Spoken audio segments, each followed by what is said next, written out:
Mike, do you know what the price is per abortion to taxpayers?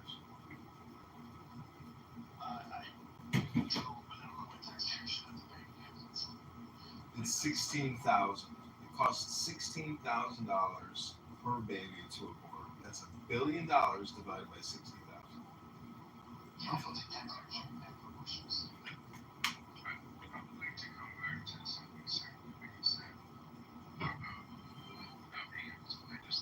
Mhm. Elite have good lobbyists. But I don't, I think it, like, legislate in this area, and there are examples of good legislation in this area all over the world where abortion is not a political football. And in countries all over the world, you see something like the trimester framework, where abortion is more or less readily available in the first 3 months. It becomes more restricted in the next 3 months. And then in the final 3 months, we say, okay, is there a threat to the mother's health? Or is this a pregnancy that is not going to come to term? And this is a pretty reasonable framework to work from. And what I think we end up with in America is too often, there's a strong tendency in America to want all or nothing frameworks or stuff, you know? So like people will tell you, it's an unrelated issue, I won't go into it, I only offer this example because of how illuminating it is.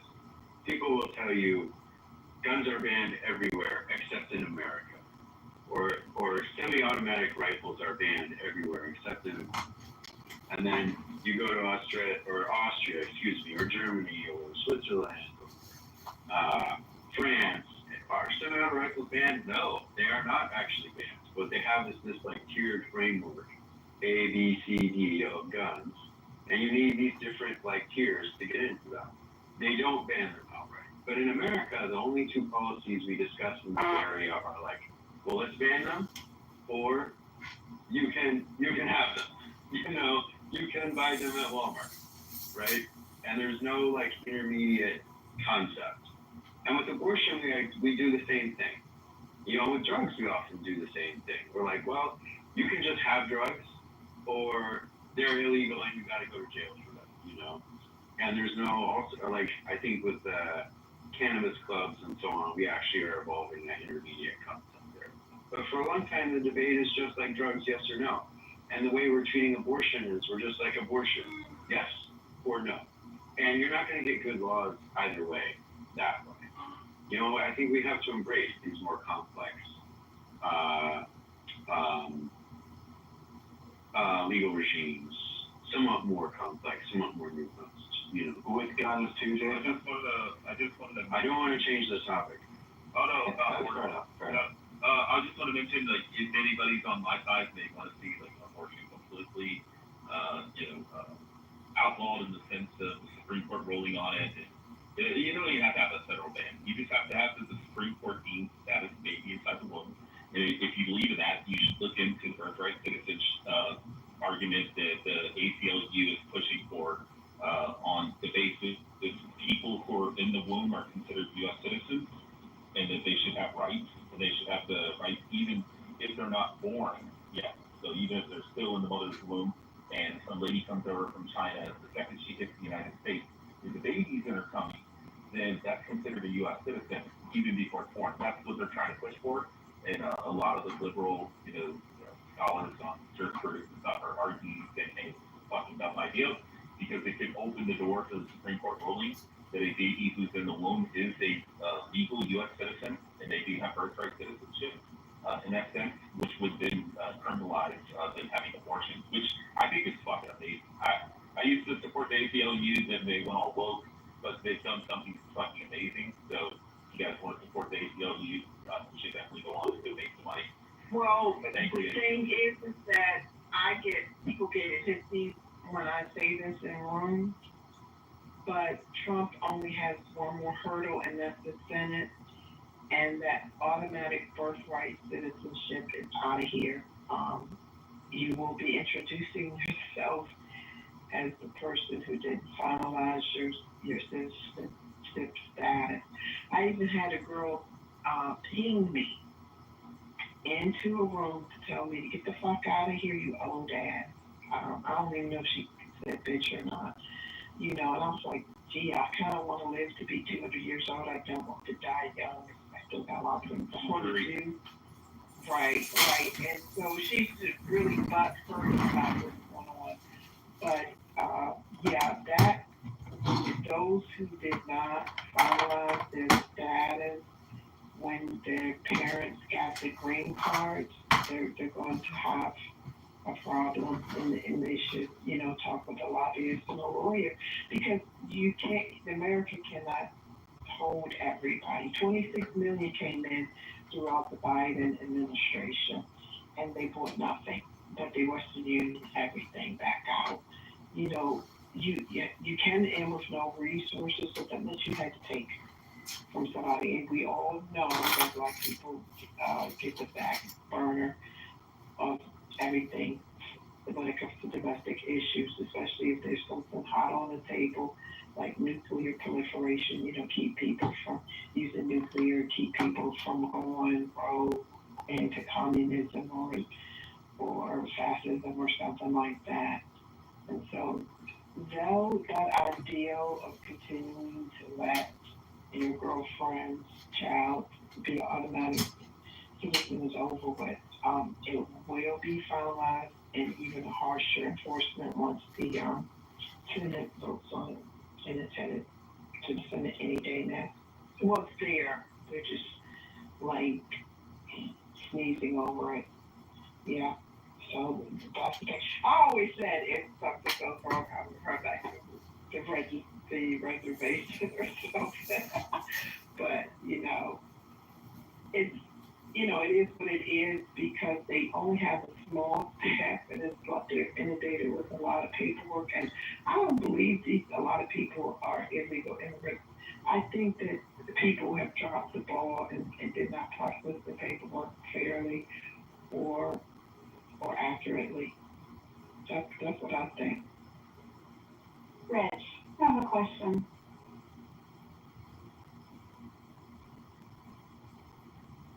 Are you going to answer me? For who? For Rich. Who's Rich? Nancy? Matthew. I did too. I have a question once too. He's mad at me. Nancy, my question is, it's real basic, I think, but I just don't understand. Why would the ACLU push an agenda that categorizes fetuses in a womb as American citizens when ultimately that seems counterproductive to allowing continuation of abortions? Like, on one side, you're saying abortion should be okay, and you're not necessarily killing a baby, you're just making a decision that's the right of a woman. And the other side, you're saying this thing's an American citizen before it's born, which means it's a baby that would likely have rights at that point based on that decision to make it a citizen. And it seems like that would lend to more pro-life focus. Does that make sense? Like, it seems the two things are opposite, or that they're trying to make something happen that would cause a lot of problems with their other stance of pro-choice. Am I missing something? Does that make sense? Like, I would expect the ACLU to argue they're not babies and they're not citizens till they're born, and that way they can continue pushing for abortions. But then that makes arguing for birthright citizenship hard, right? Which is what Messi is saying, is that the reason the ACLU is advancing this argument is to support birthright citizenship. Well, that doesn't change much if the birthright citizenship remains when the birth takes place. No? Like, why would they want to extend birthright citizenship? They maybe don't have to, but this is what he's saying is one of their techniques that they're employing. Okay, so they're not employing it on the abortion issue. They're employing it in this other area. Right. And it has implications. so that's why. But the lawyers work one case at a time. And the lawyers working on this case are like, maybe this idea will work, you know? And then maybe someone else will come in and say, no, you can't do that because of this implication. But it's not like it's just one big, it's a bunch of different lawyers, right? And they are all doing different shit. So I think what he's saying makes sense. I don't think it has the actual implications he's talking about. But serendipity, I really was hoping to hear your like pushback basically on like, because I'm saying we can legislate. There are proven legal regimes for this. There are proven strategies. And what would be so bad about adopting one of those? Well, again, like I said, I just feel like there's going to be circumstances and situations that are going to, when you draw very hard, rigid lines, you're always going to have something that's going to test the boundaries of the hard, rigid lines. Even if you do the trimester,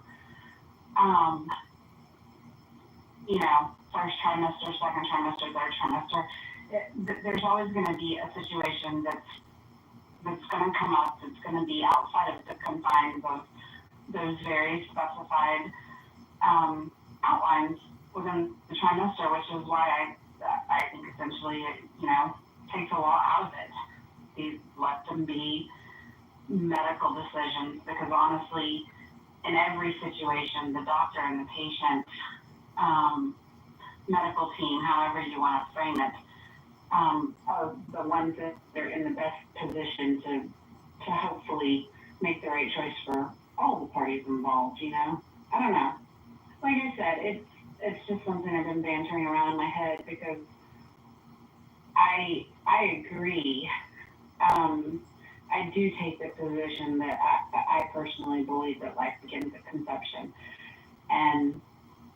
but I really struggle with the fact that I have empathy for the women that either are victims of violence, or the women who probably desperately want those babies, but carrying that baby to term is a huge jeopardy to herself.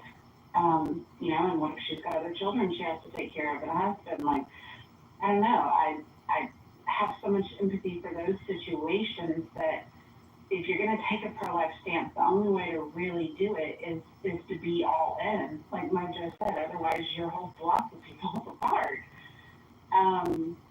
But I can't ignore the fact that those are very real problems. They're very real circumstances, and I just can't wash away not having empathy for them. That's probably just the woman in me.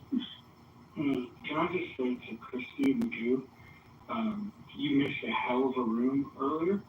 I think the first room of rational discussion group was a killer.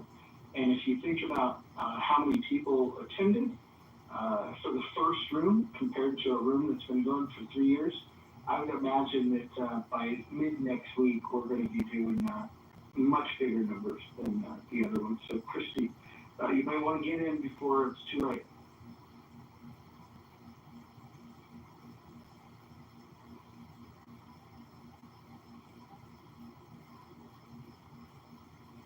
Also, do you guys remember the room we did the other day with the title, What's Worse, the Vaccine or the Disease?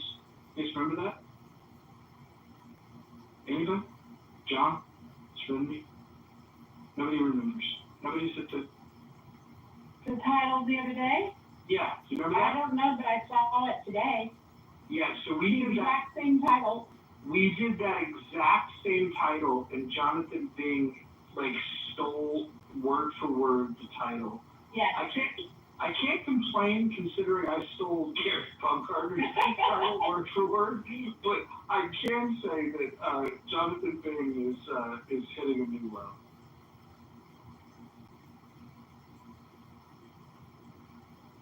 Chrissy, how was Gary's room? I'm guessing it was boring. Our room was action-packed.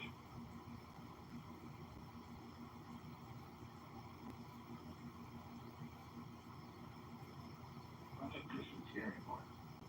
PTR. Oh no, she's down below, sorry. Yeah, Christy's here. Christy said it was informative. That is what that room is never.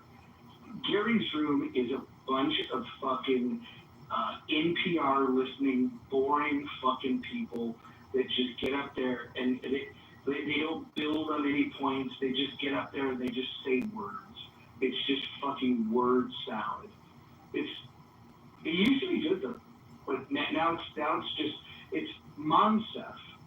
Hey, let's hear from Monsef. It's fucking guys. Gary Baumgarten. Yeah, Baumgarten. The problem with his rooms, I think, is that it's exact same people every single day on stage. Scott, the Navy, and what about debate the news? They do. Debate. Hold on. Debate the News is ran by the biggest no talent on this app, Jonathan Bing.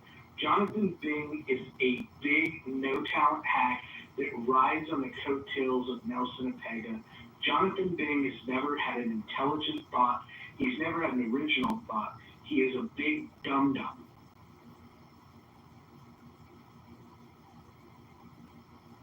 Is that you just about it too funny? So we feel about that room? Well, when I go in there, they don't like let anybody talk. And they'll read off something that happened, and they want to know what you think, but then they just move along very quickly. They don't want to know what you think. It's the worst censorship I've ever seen in my 16 years of living. So that I don't go in there because I'm like, I subscribe to all the news articles, Apple News.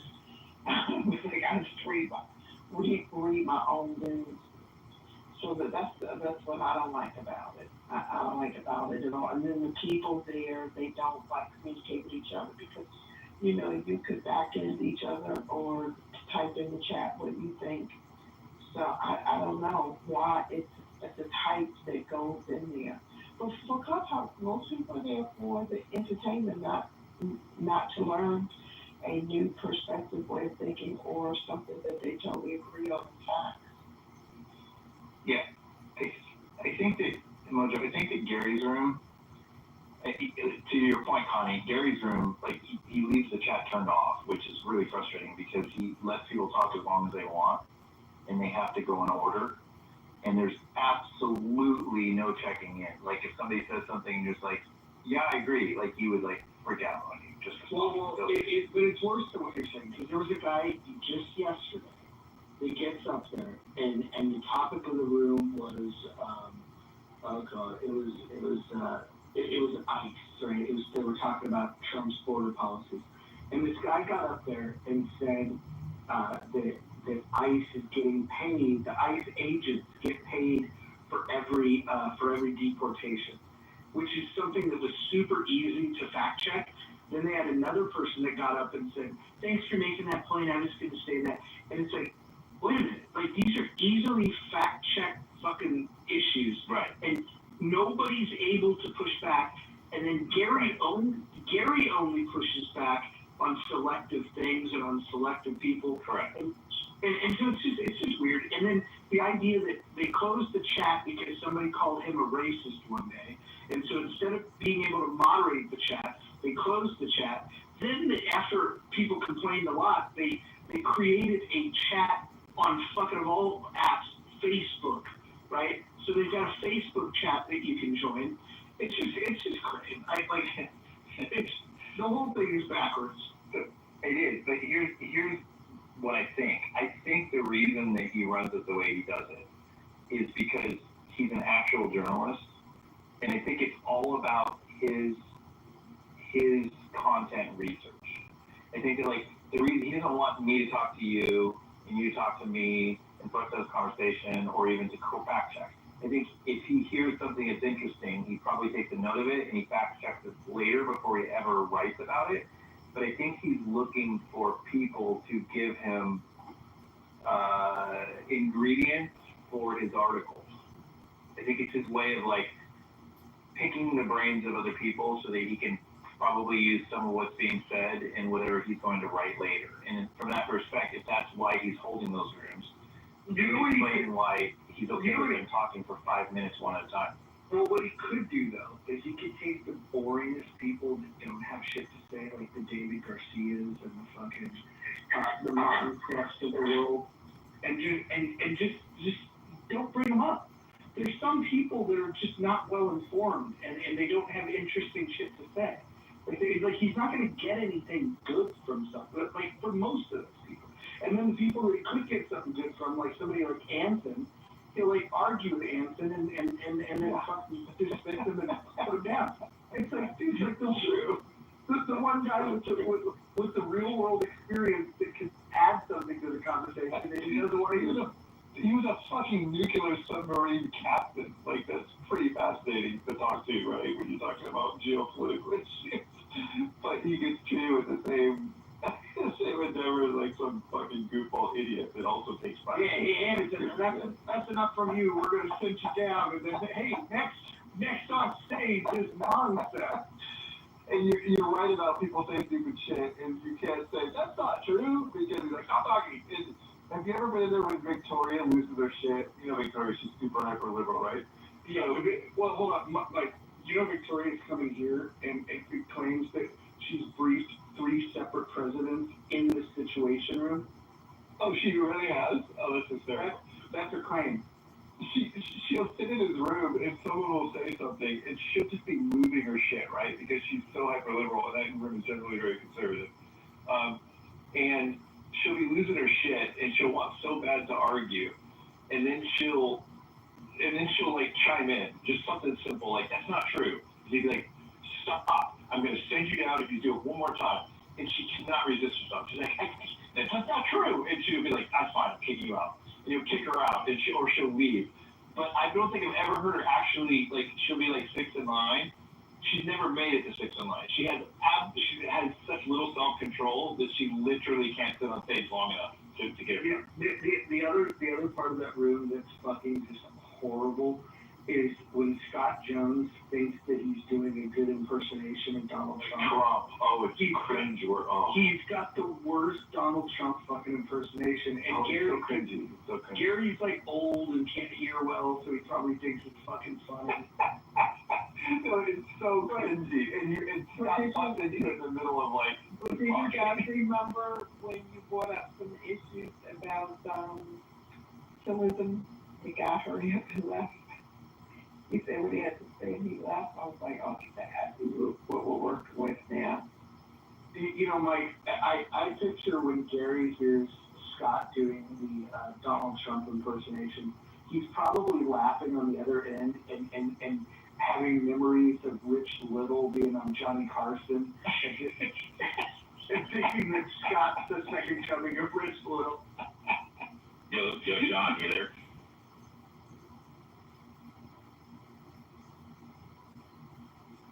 Kitover. He's got a campaign to run. What's going on here? No, he called me just a minute ago and I ignored the call, so I was see if he's still there. The one thing I'll say about Gary is he's very, very consistent. The guy freaking runs that damn room down to the second at 5 p.m. every fucking weekend. Dude, you know what was crazy? Is we did the counter programming over here. We created a house called the Rational Discussion Group. We start at the same time that he starts his room, and we use the same title that he used. But somebody pointed out to me that because he's still on time, he opens the room 5 minutes early. So starting on Monday, we're gonna start 10 minutes early. Yeah, he does it exactly 5 minutes. So you can do 6 minutes and still beat him because he will be consistently exactly 5 minutes, down to the fucking second.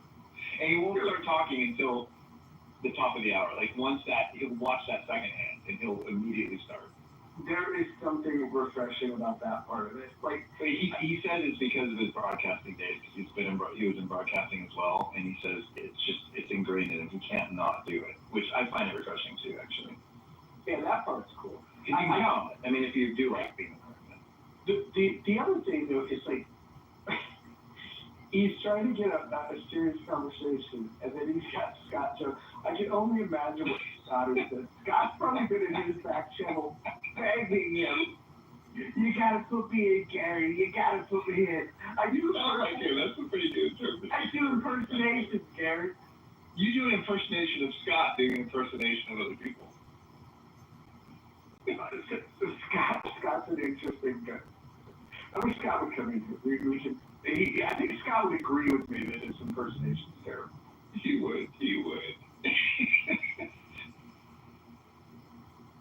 He's a good guy. He's there every day. He's always the first one to talk. And honestly, I get tired of hearing from him sometimes. But so it is. Remember when Meryl was the co-host? Yeah, she would fight with Gary all the time. She still shows up sometimes, but she doesn't get on it anymore. She spoke yesterday, and it was pretty funny. Scott had made some mention about dildos and sodomy laws. Had nothing to do with the topic. And then when Meryl gets up there, she built on the point that Scott made. And then when I got up there, I was just like, hey, what's going on? How come nobody's on topic? You got Meryl over here talking about dildos and sodomy? And like, it's hilarious. He's the perfect person to I do that with too. Because it'll hurt his feelings so bad that he'll beat himself up for being a bad moderator. Well, when I criticized the chat, he's all, this is part of the other thing. He goes, well, if you don't like how I run the room, you could go start your own room. And then, so today we did just that. It was, we're counter programming. What excites me about the counter programming, it wasn't even my idea. It was Anson's idea. Anson's the one that came to me in my back channel and said, yeah, I just can't do that other room anymore. I wish there was a space. And then I said, well, why don't you do it? And he goes, maybe I will. And then I go, okay, it's done since I created the house. And then Anson became tired of being in that room? He won't do it. Yeah. And today we had I guarantee our conversation was better than the one they had. Because we had people, we had Anson talking about the topic, and over there you've got okay, let's hear from Monsef. There's no way Monsef is going to break down these issues more than Anson. Well, and if you allow a little follow-up and a little bit of back and forth right there, that automatically makes the room less awkward. His room is really awkward. And the only difference that we had in our title is we have the title word for word, but then I added with chat.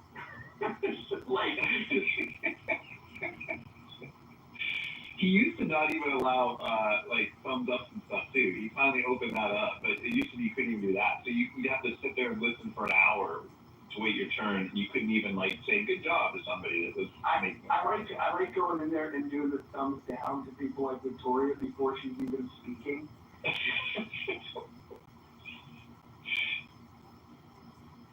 Oh man, it is a fun room to troll because you can use the gifts. People are talking and I'm just using the wrap it up gifts that with Jimmy Fallon. That's my favorite gifts to that room. Christy likes that room. I don't know what it is with Christy and old white men. She likes sitting in rooms listening and go, oh, they sound so professional, these old white fellas. She probably likes those old white guys on the Muppets too that sat up in the fucking balcony. Do you like the biggest old white guy here, Steve? Does she like him? Listen to Steve. You mean Steve Appel or Steve? Yeah, Steve Appel. He's so loud sometimes. I like Steve Appel. I don't dislike him. He's just so fucking loud sometimes. Just the way he has his mic set up, he'll just bust into somebody. That's the God mic. I had a chance to meet up with Steve Appel when I was in LA, and Dr. Jordan and I went over and crashed his pad, and it was cool, man. We're chilling with Steve and his dog, and he's got classic rock and roll going on in the back, like 50s rock, 60s rock, and we're just chatting. It was cool. Steve and Dr. Jordan are both 100% exactly what you would expect them to be like. Does Steve have a mic set up, like a DJ hanging down in front of a mic thing? in his house? Is that what he talks into?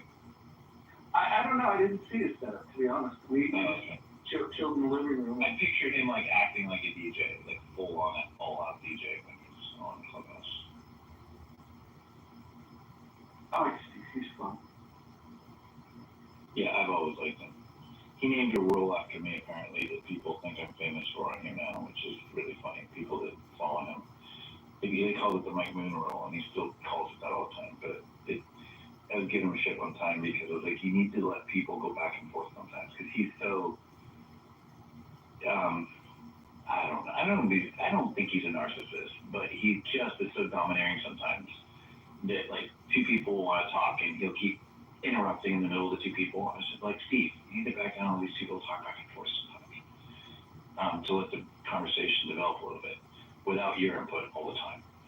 And So, here's what that was a great idea. Take off the Mike Moon rule so you can request it and you can talk to somebody directly. I think Steve is genuinely interested in having good conversations, which is rare on this app.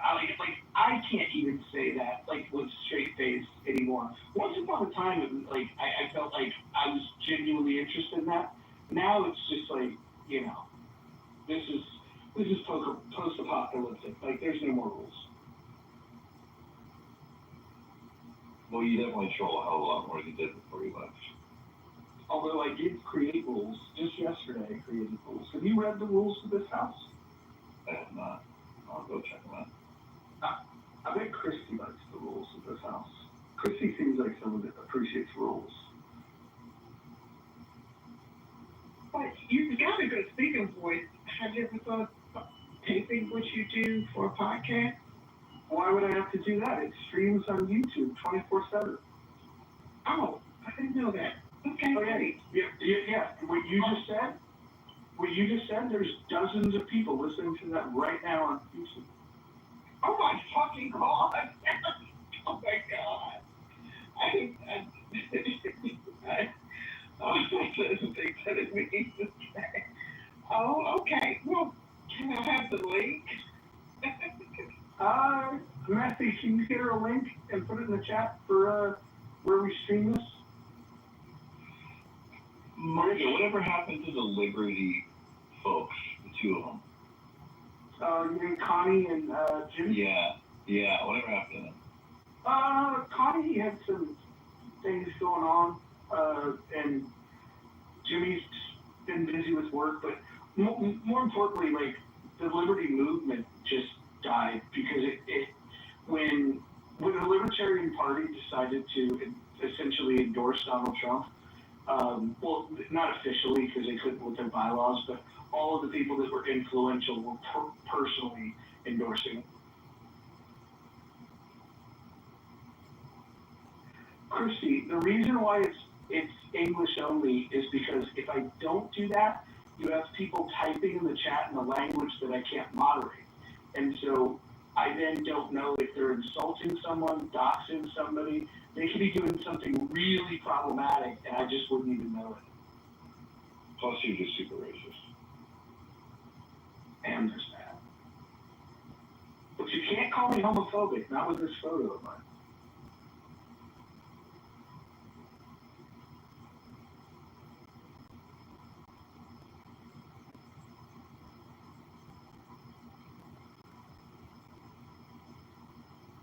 Serendipity is still weird. Mm-hmm. I was gonna make a joke earlier. And the moment passed. I won't say it now, but like, it was a throwback, a callback to a different room about what? Yeah, I found out White John's on Instagram. And he fucking at his computer. Got in a bar drinking. Nah, he's right down to the gym. And he said he did some shit in, like, northwest Chicago. So, like, the area where there's all those nightclubs and bars. Him and Hikima are supposed to meet up for beer. Yeah, maybe that's what it is. And he said he's in northwest Chicago. Roger, Talk to me. We asked Messi why he won't talk to me. You were meaner to him in that room than I was. That wouldn't talk to you.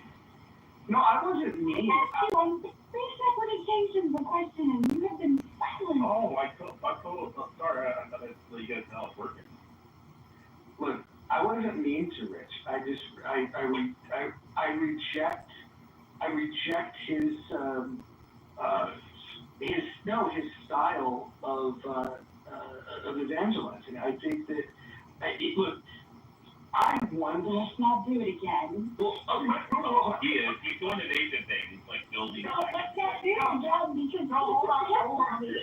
No, hold on. I wanted to make this very clear because Rich and I used to have problems on the app, and then I've come back, and I actually like Rich, but when people say Rich can be problematic, I understand where that comes from.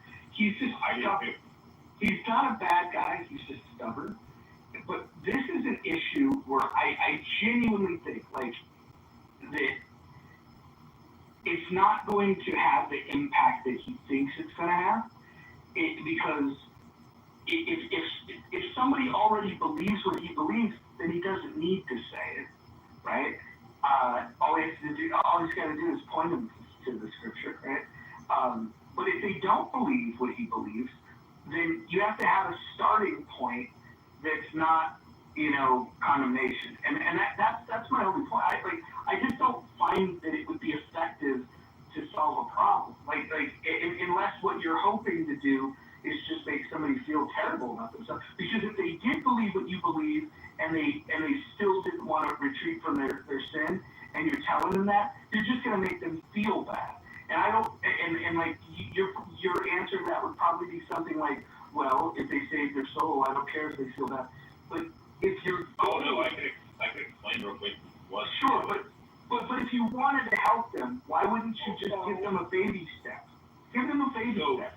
So if it's somebody that's genuinely interested in knowing about God, and just like 5 or 6 people that I've talked to that have came to Christ, not by my work at all, anything, just like telling them what the scripture is and like helping them understand things in the scripture, has always been somebody that I brought up like the Bible to this guy named Tyler, and he's standing out to this. I know you're loving, and I brought up the Bible a couple times, and he's like, yeah, I'm an atheist, I don't really believe all that stuff. And I was like, oh, okay. And I just fell out to the one, and I was like, that's cool, man. I'm like, but I usually don't try to argue with atheists or people that want to be contentious against Christianity. So I'll tell them what the facts are, and if they want to accept it, it's on them. If they don't, it's their choice. But one day we were standing around, and he's like, hey, Dad, he's like, I got a question about the Bible. And I was like, oh, okay. So I started talking to him, and he's like, yeah, I started dating this girl, and she wants me to go to church on Sunday. I was sitting in church, and I heard these things that I didn't understand, and I broke it down, and I was bringing up verses from the Bible about trying to break down what the meaning of the scriptures are, things that people think are contentious with the scriptures. And then a week later, he came up to me. He's like, "Hey, Nate, I just want to let you know." He's like, "I gave my life to Christ." And I was like, "What?" And he's like, "Yeah." He's like, and I owe it to you. He's like, because you helped me understand some of the scriptures and the verses, and then it made sense. He said, I was looking at it like, oh wow, God seems like a dickhead here. Why can't he just ask? And then I just broke it down to him, the Bible and stuff, the verses, and he was like, yeah, he's like, I'm a follower of Christ now. And I just thought that was so cool, man.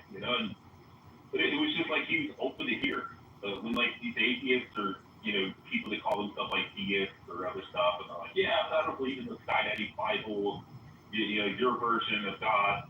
I'm just like, okay, cool. I'll argue with them and stuff like that, but I'm not genuinely trying to preach to them and tell them evangelize, because I know they don't give a shit. And you can go in Andrew R's room and talk to freaking Piper all day about God, try to convince them and stuff, and then they'll spit on you and just piss on you and tell you to fuck yourself if you're skydiving. So I don't deal with that type of shit anymore. I tried talking to the atheists, and they were just so fucking abhorrent that I was just like, oh, screw them.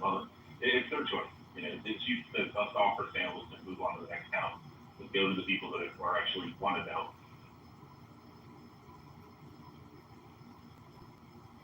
And just guys talking. I like Rich too, and I think he's messy, but I like him. And I don't get my feelings hurt. My problem is they get you a mouthful punches. That's why I like you. Yeah, somebody comes at me.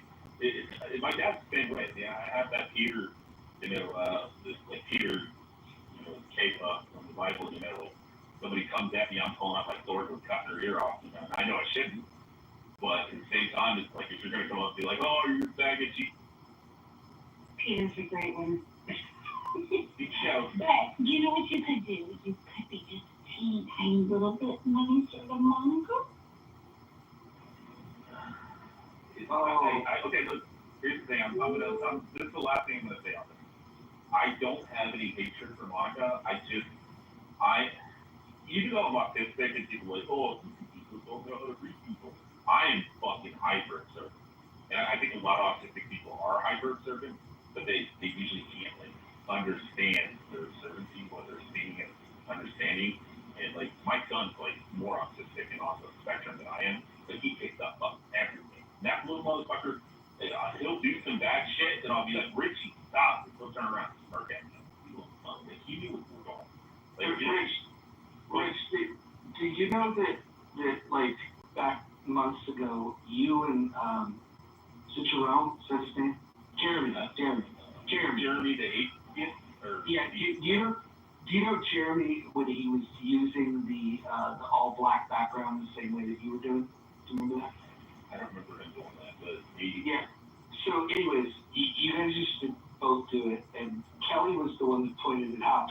I couldn't tell you guys apart because, like, I thought it was one person. I didn't take the time to look at the bios, and you were doing fucking crazy shit, and I ended up blocking him. It was fucking crazy.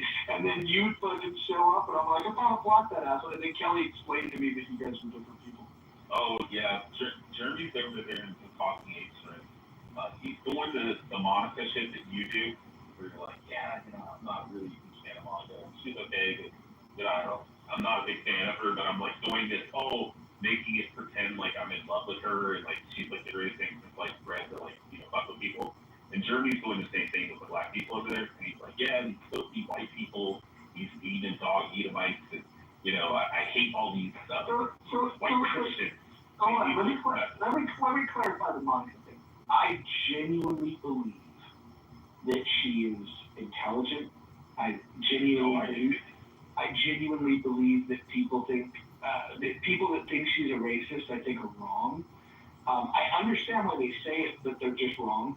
I've observed enough I think she's a troll, and she trolls on the topic of race, and so it's very easy to confuse that.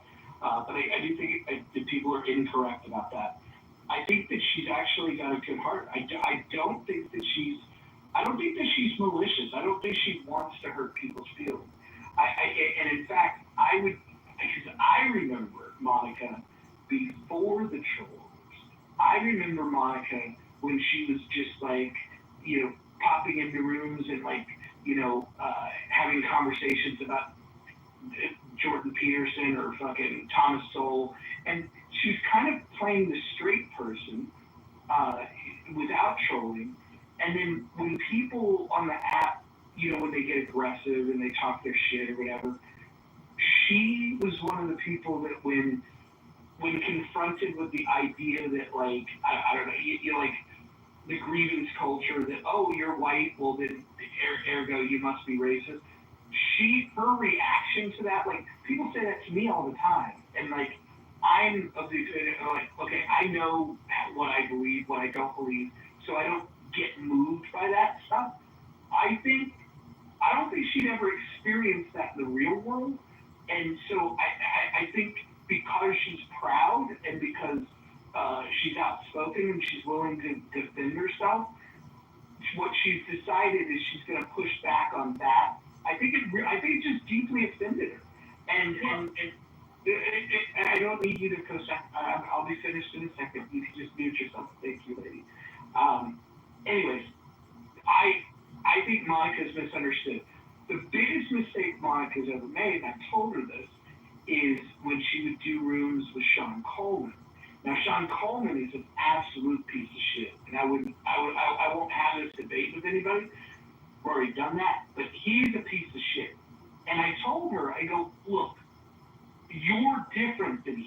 And then she's like, well, he's got the right to freedom of speech. And then I'm like, Monica, this isn't the fight you want. This is not the fight. He's different. Because Sean Coleman's also not stupid, but Sean Coleman actually hates people that are not like him. He genuinely has contempt. But he's able to do these things where he frames things in a way where he will push the envelope, and then if you try to stick it to him and say, that's very racist, then he'll go, oh, what did I say? But he gets into this whole, I don't know, he's a big believer in like the bell curve and shit like that, and he's just a fucking racist. And I had a tiff with Monica because she didn't listen to me. When I try to help somebody and like in good faith, and so that was the only rift that Monica and I had where I was like, dude, that's a bad look, and she doubled down. Same thing happened with Sarah, but in a worse way, where Sarah would like love up on Pepe, and you guys could like Pepe, hate Pepe, whatever. Pepe's Pepe. I'm not convinced Pepe's a racist, by the way, but where I know that Sean Coleman is, I think Pepe is just an extreme troll. The thing is, it doesn't matter if he is a racist or not. He's so comfortable in letting the whole world believe that he's a racist that he might as well be a racist. And so it doesn't matter. Whether it's in his heart and soul, I don't know. But I do think that if you were to show me that Sean Coleman did something to harm people of color, wouldn't surprise me at all. If you showed me that Pepe did that would shock me. Like I think there's levels to this, and I don't think Monica's on those levels at all. No, I don't. Roger, here's the thing. I don't think she's like a classical Ku Klux Klan neo-Nazi racist.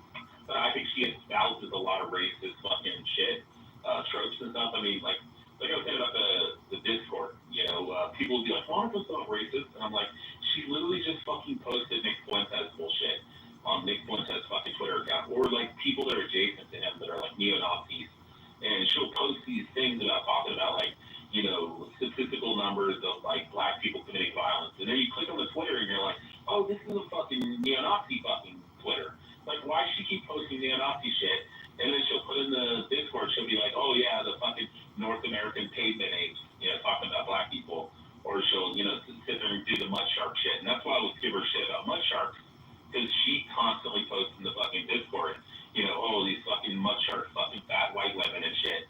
And I think she has like a white superiority complex that she believes that like there's a hierarchy that whites are better than everybody else. But she's gonna get away with it because she says that she has a black boyfriend. She doesn't.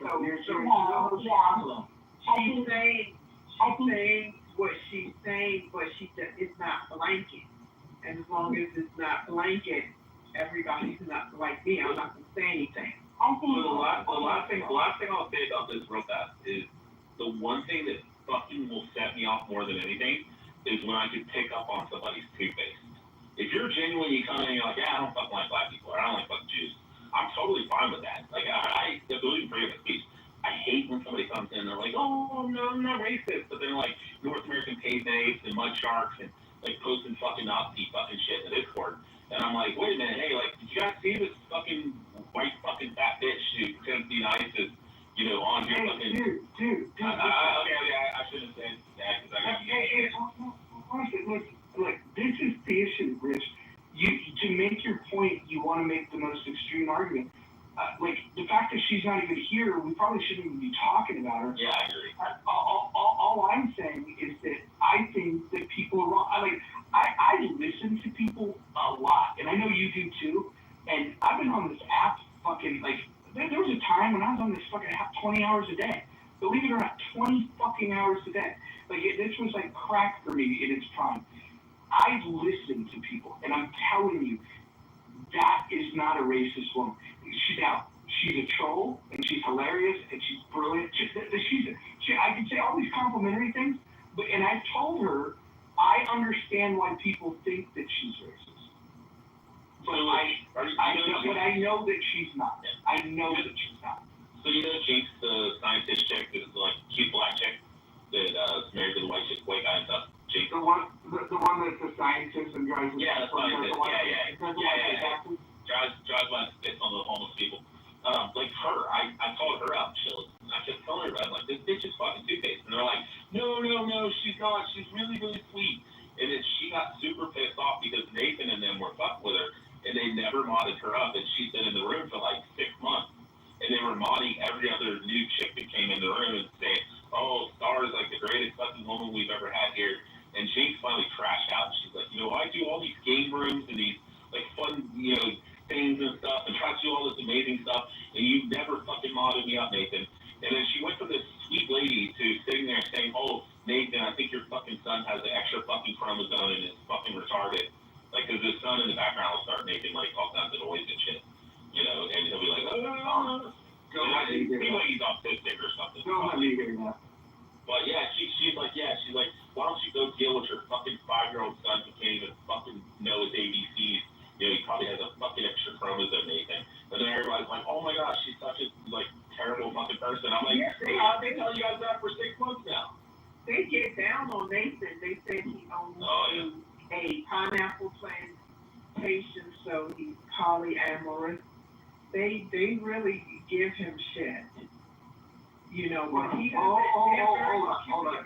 Mistake number one is people going into that room. That's mistake number one. I don't go in there anymore. They only ping me if I'm in someone else's room. But I haven't answered in months, so I don't think they pinged me lately. For some reason, they have a nickname for me. They call me Blowjobs. I have no idea how I earned that name. That's not good. Yeah, they call me Blowjobs. They want me to be like Nathan, because he's got a pineapple. They told me the history. See, we're talking about chillism. Yeah, they told me the history behind pineapple, because I hadn't thought about it. And they told me what it meant. Oh, Christy, also to answer your question, not everybody, but I think Christy's here, is she? Yeah, of course, Christy. Yeah. Oh, okay, there she is, yeah. Neurodivergent, autism spectrum disorder, Asperger's, ADHD, and ODD, oppositional defiant disorder. So, yeah, I can't speak for everybody else, though. But there is a lot of fucking autistic people on this app. She said everybody on this fucking app thought neurodivergent. Well, look, you can be neurodivergent, but I believe that just like autism lives on a spectrum, like the spectrum is not what people think. It's like some people think it's severe, it's mild. There's a good autism where you can weaponize it and make it a superpower, and then there's an autism where fucking you can get nothing done and you're fucking hopeless. You take somebody like Io, I don't think he would be who he is without autism. Anytime people argue about the smartest people on this app, that guy, if we had to IQ test people, unless it's somebody I've just never seen on this app, I would put my money on Io's highest IQ. Yeah, Ethan Muse, even Io concedes that Ethan Muse, and he's actually a theist, like he believes in God. But what's wild about him, and a lot of people say he's LARPing as a theist, that he's a supposed Orthodox Christian and stuff like that, but he's probably one of the most brilliant people I've ever met. And he's so fucking beyond. You couldn't bring him in, and no offense, you couldn't bring him in spiritualism because just nobody would be able to track the conversation. It takes the Andrew R type rooms with a lot of guys that are fucking hyper intelligent, fucking autistic, fucking retards. But when you get them around these guys that have like fucking 5 PhDs and shit, even them, they're fucking impressed. And like he's brought a lot of them from like atheist to like agnostic, or even from atheist to like at least being a theist or a theist. Like, I mean, it's wild. I'll make a statement that hopefully he's not listening to it, but I would imagine that John, future congressman, is among the top 1% highest IQ in this app. Nobody wants to talk about that because they're so mad at him for. Yeah, I mean, he's a graduate of the Citadel. I mean, he served in the Army. He also worked for the Central Intelligence Agency. And then, I mean, now he's got like fucking mental health issues, and that's unfortunate. But if you don't, I told him all that. I told him he's a safety does. Yeah, you don't have to all that. That's yeah. I don't know. That's he's admitted to it. That's what I'm saying. You're across the line. That's the 399 people that I have blocked. Thank you. doing busy 97 of them. Totally. And listen, the fact that he's on these stages like every day now, there's nobody on this app that he trolls harder than me. Not a single person. He's created YouTube channels in my name. He created multiple accounts in my name, houses in my name. It's like I said, there's nobody that he's trolls harder. I get messages almost every single day. I can't believe you're saying it. Who's that from, JB? Everybody. Joe B, for whatever reason, maybe because of her days at the NSA, she does not like John. Well, I kind of like when they came out with the anonymous feature, it was just like, it's a moot point. That's exactly where I was at. Just no getting around it, and if you can't beat them, you have to find them. That is exactly what I said. When I realized, like, somebody said, hey, John's streaming the room, and I was like, oh, okay. And I'm like trying to guess who it might be, and I used to be really good at figuring it out. And then the anonymous feature, like, I couldn't do it. And then it's like, so if I can't do anything about it, why would I even worry about it? Like you should not worry about the things you can't control. Exactly. And the only reason I started mass blocking him really ticked me off. He got removed. Somebody removed him from one of Ann and Monica's rooms one time. Because, that's just what everybody did. And then he came in with another account, and he pretended to be this black guy. And look on his face, and he's like, oh, he's not teenagers, white women, he carried on this whole time.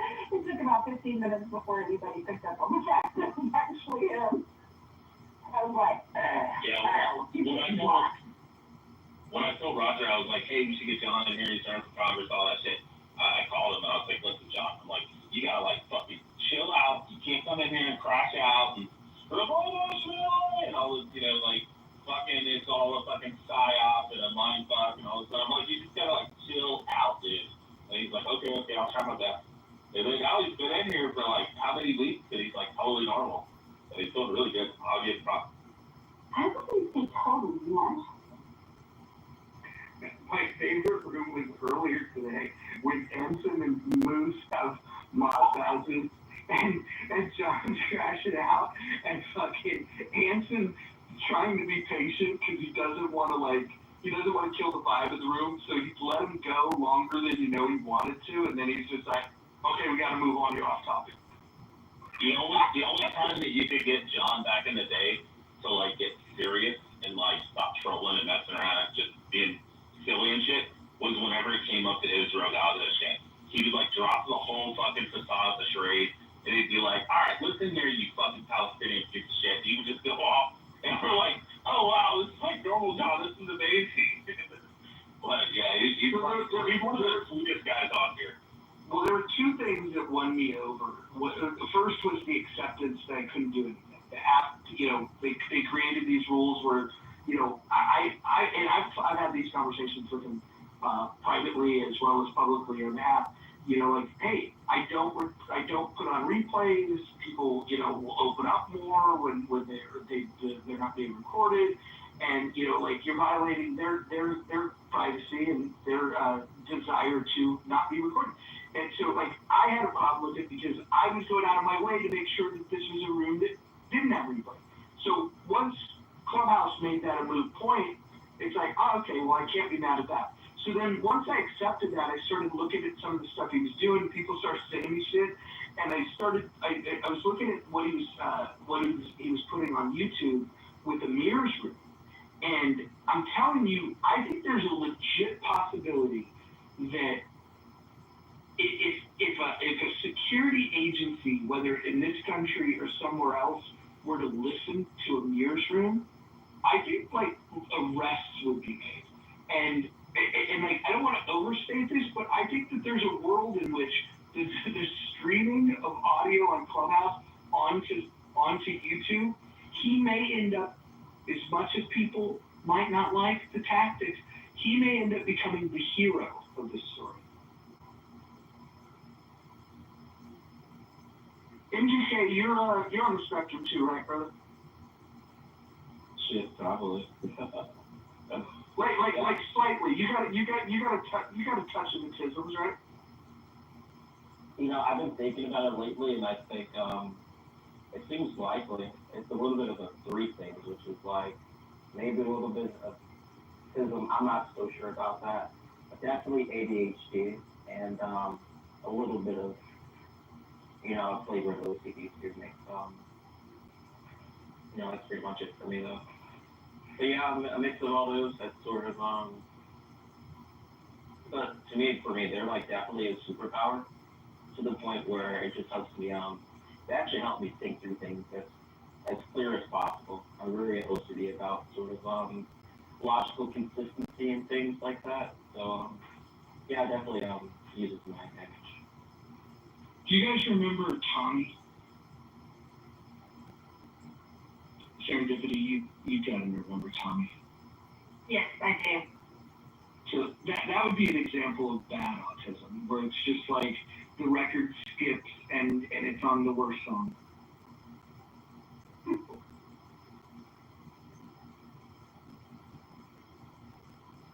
Monica and Tommy were buddies for a while there too. Yeah, that was another one of her questionable moves. But again, She doesn't like it when you tell her who she shouldn't associate with, and she will dig 10 toes deep.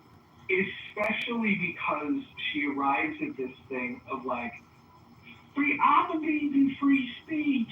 Like, and so if you challenge her on her association, that's what she digs in. And she will, when she gets dug in, then she'll ignore the obvious red flags of why it should be a problem. Tommy, when houses were first created, we had this concept called a lobby, where you had no moderation tools. You couldn't mute people, you couldn't move people, you couldn't remove them from the room, you couldn't do anything. And he pops in there and he realized, like, oh, they can't do anything, right? And so he just goes on this anti-Semitic rant. It was crazy. It was like, it was almost scary, like how he was going, and he was going after Abby. And I was frustrated because it was in my house, but it was in the lobby, so I couldn't do anything. And thankfully, the one good thing that Joe Armenia has ever done is he came in the room. That room blew the fuck up. This was like, post prime of Clubhouse, where, if you get like, 100 people in a room, you're doing really good. There was like over 1,000 people in the fucking room, and Joe Armenia, I think, showed up just to see, hey, what's going on? And it was like the only lobby that ever really blew up. And this ruined the concept of it. I think they rethought it when they realized, like, oh shit, what if somebody's crashing out hard like this? So Tommy got clipped in real time in front of everybody, like mid sentence. And so and he's never been on the app to my knowledge since then. So I think they got a nice little device level block. And so he's been gone, but he was a dickhead. My biggest frustration with her was over Ollie Alexander. Ollie Alexander's another one. I remember Ashlyn, who nice but naive girl. No, she's in the haters. She's a naive girl. She wants to believe the best in people, and somebody that was charismatic and was captivating a space that she was in, showed her attention, and he won her over. And like, and so I mean, like, he uses those same skills to groom little boys, but he won over her, and he won over Jazzy, probably some other people, but really got them like knee deep in his shit. And that was kind of sad, because Ashlyn was, I genuinely think she's a nice person, but she was very easily led, and she's super nice, right? I'm not saying that. Yeah, she's just so naive. I should say I hate listening to her talk, because she never makes any fucking point. She doesn't really know what she's talking about. She just kind of buys into all the shit like you're saying, the naivete, and she just buys the hook, line, and sinker, just runs with it, and then just rambles on for like fucking. And people let her ramble for like 30 minutes, and I'm like, God, where's she gonna shut up so somebody can like Rich, I don't know if you want to share, but like, your oldest kid, how old? 7. Okay, so when your kids become like teenagers or beyond that, like there's a possibility, I hope not, and with you around, maybe not. It could be that the kid would be naive. What I saw with Ashlyn was like, this is somebody's daughter. You know what I mean? And I felt like there was no real helping her because she was so naive that she was going to fall for everybody's bullshit. And like you could try to give her advice, but she's the kind of person that if somebody said, "Hey, you want some candy? Come get in the van," she would have been in the van. She would have took the candy. And that was what fucking scared me for her, was like she was in all the spaces with the worst fucking people. And then what happens? She leaves the app and like literally followed the worst people. Like in your personal life, like deeply involved with some of the worst people. And I don't think She's I don't on here now. Is she really? Yeah, she's in JB's room all the time, and he lets her talk for like fucking 30 minutes. She'll just get up. She's like, can I say something? And then she says, blah, blah, blah, blah. It like makes no point. Oh wait, are you sure? Are you talking about Ashley or Ashlyn? Ashlyn, the black lady who's was in special different lady. No, Ashlyn is a white girl from Texas. Oh no, okay. Do you know who Ashlyn is? She's the guy that she has all the fucking Special Olympics. I don't know what she's at. Oh, you're talking about Ashton. Which one? The black Ashton. Oh my God, that lady. Oh, yeah, she's so fucking dumb. You know, it's like Ashton's also nice, but I could take maybe 35 seconds of her. Yeah, and they just let her go. When any state she's on, they make her a mod or something. They just let her. She's like, I'd like to say something. Ashton does, and she'll just sit there for like 30 minutes and ramble on. And everybody's in the chat like, half the people are like, oh wow, we love Ashton, and then the other half are like, somebody shut her the fuck up. Like everything she's saying is just fucking wrong. But yeah, she's indoctrinated as shit. She's like far lefty, hates Trump. I mean, it's just fucking terrible. But she does have a cool Southern accent. You gotta give her that. Yeah. Like I said, I'm 20 seconds in. Look for there and I leave her. She's somebody that when I had the old profile, I blocked at one point because I didn't have the heart to be mean to her. But I couldn't put up with it, so I just blocked her. Yeah, I can't really be mean to her publicly either, because she's like, I got 4 college degrees and a PhD, and I got 7, medals in the Special Olympics, and blah, blah, blah, and she just starts talking. I'm like, oh, God. I can't do it.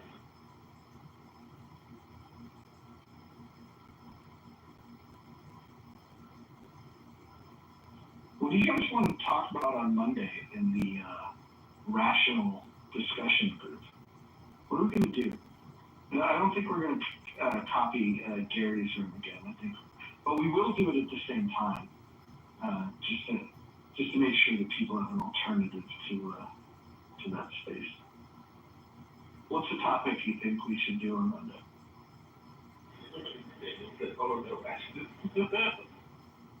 What do you guys want to talk about? What's something spicy? Have John live stream on yours room and talk about that stuff. You want it spicy? I don't know how to frame it in a title, but I do think this Epstein thing is very weird. The observation that I have is the cognitive dissonance where Democrats will look at the Epstein thing and go, yeah, we need to get into the files because we need to show that Donald Trump, he was on the Epstein list. And then Republicans are just like, we don't really care that Donald Trump knew Epstein, but man, that fucking Bill Clinton was sure good friends with him. And like, if both of them want to weaponize the Epstein list for their political enemies, but nobody wants to accept that their political heroes are also there.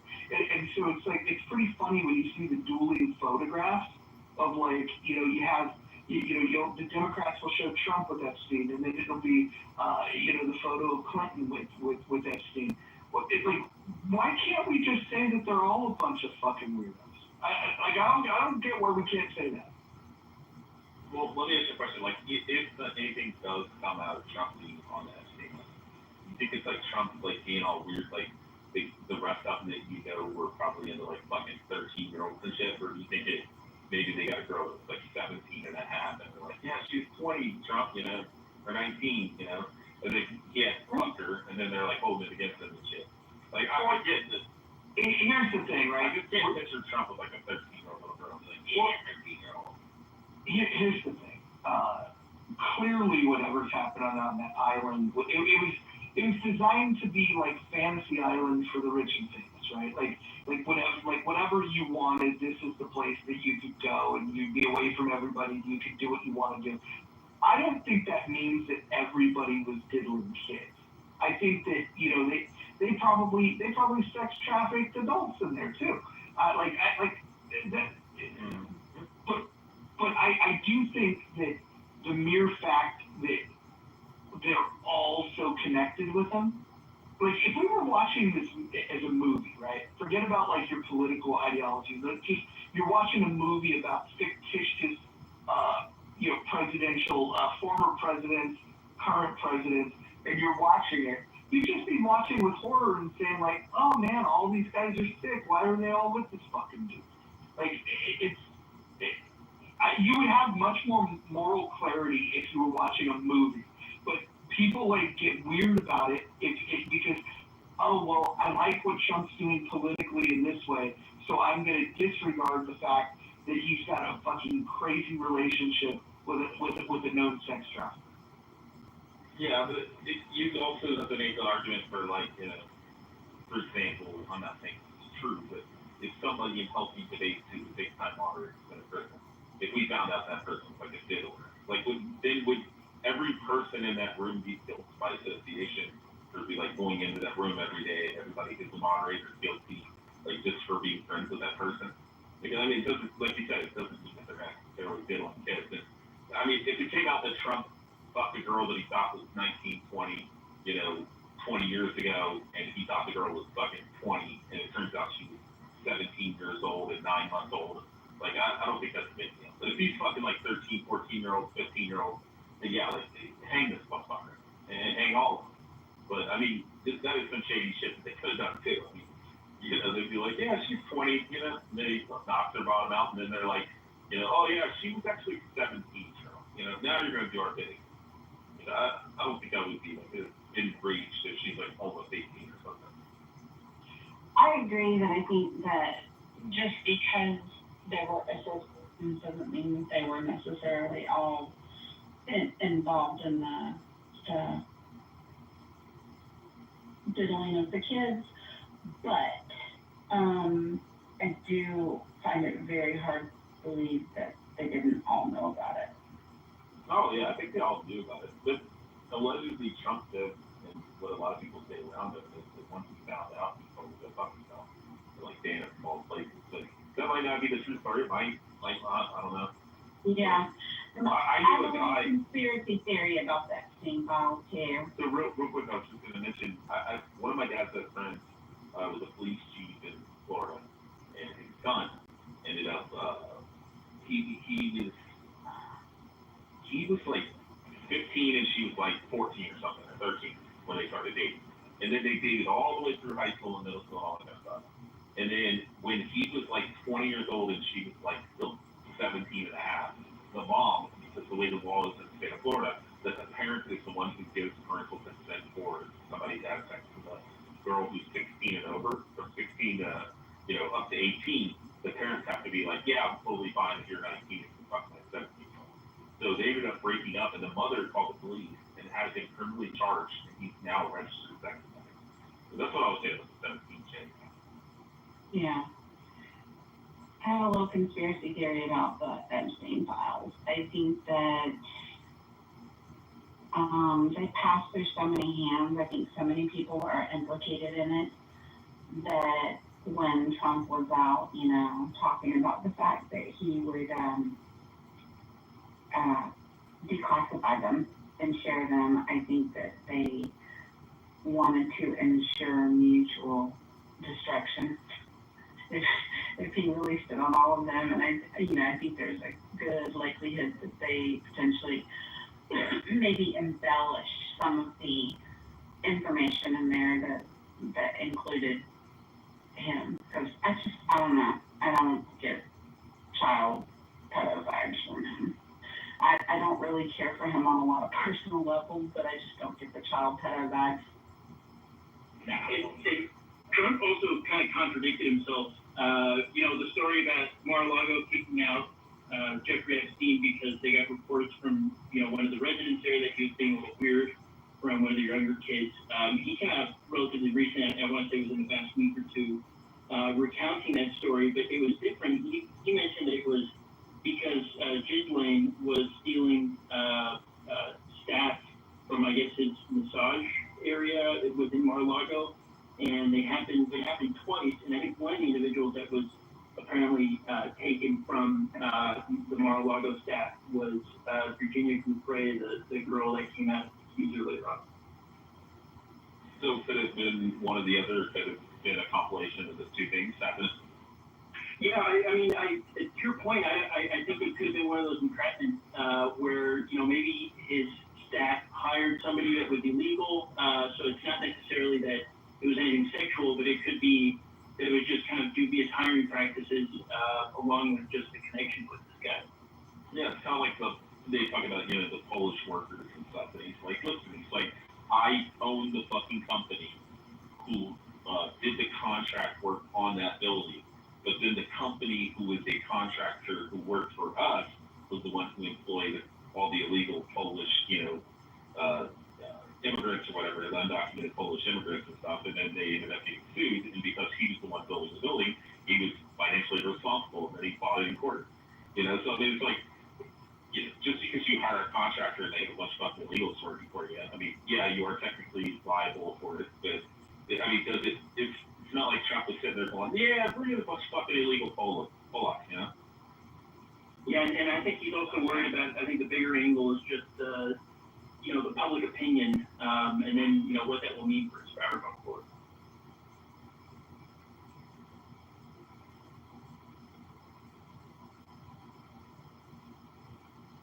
I just think if there's actually something about Trump, why didn't they release it when he was running for president? Why would they hold it back until now? Like, it's going to make a difference. Why take him to court, put all these charges against him for something completely different if you guys had beef on Trump? Oh, Harry, when you first started talking, you sound like Marshall there. Like, I don't see Marshall. Hell no, bro. You did. You initially started, yeah, I know, you're not a fucking GW fan, like you and I. But, yeah, I initially thought it was fucking Marshall. So I do think, Harry, that you're right. That if they had the smoking gun, they would have released it. I mean, these are the same people that tried to get him thrown in jail, thrown off the ballot, tried to kill him. Of course, if they had this smoking gun, they would have released it. That being said, Trump being uncomfortable releasing it means that one of two things. Either there's some association that he's uncomfortable with sharing, probably not, enough to hang himself, or there's friends that he wants to protect, right? He's either protecting himself or protecting others. And by the way, I don't think there's going to be enough to prosecute anybody. The burden of proof of what you would need to prosecute powerful people like that is just, it would be crazy. And I just don't think any of these people would ever go to jail. And that's the thing that we should change, is that politicians should not be above the law, especially when it comes to this kind of shit. Yeah, I would say the likelihood was probably that Trump looked at the list and he's like, yeah, we're going to hang these motherfuckers out to dry. Like, this person. Oh shit. Yeah, he probably looked down the list and got it. he's got a golf buddy, and he's just like, oh fuck, yeah, some fucking billionaire that's donated to his campaign or some shit. He's like, wow. I mean, it also could be a double-edged sword where it would take out both sides equally, and there's really no like net benefit for one side, or it could even be outside of our own borders, and it could be a foreign angle that we're looking at. So it's kind of wild. Well, the other possibility is if you've read his book, he's always talking about leverage, and he's always talking about gaining leverage in order to be able to make a deal.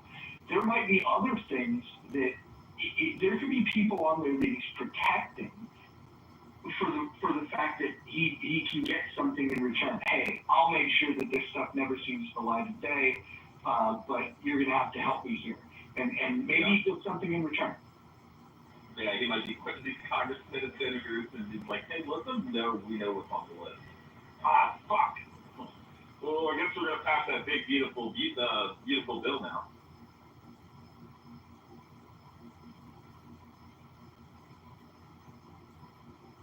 All we know is that the part of the royal family was on that list or had ties to the island. Like you said earlier, Bill Clinton, other high-ranking people as well. People in Congress and Senate that, like you said, probably doesn't want to hang him out to dry. And and I think it's like honestly, I think he looks at it as the best interest for the country because if he was to put some of these people out there hanging out to dry, it could cause, who knows? I mean, it could cause turmoil here, on both sides. We also have to take into consideration the handlers, whoever the fucking controls the Clinton, like they're able to fucking kill whoever the fuck they want. How good is the Secret Service if you can't kill Clinton like fucking Nazi? Like, Donald Trump might end up on a park bench with clean fucking stock, shooting himself. Actually, I don't even think that's the worst of his worries. Like at the level that you are, that Trump's at, they've tried to kill him. He's a fucking 80-year-old man. I think the thing that he's got to worry about is that if he really fucks around, like they could go after his kids. Like that I think that's the leverage that they would have over him because it.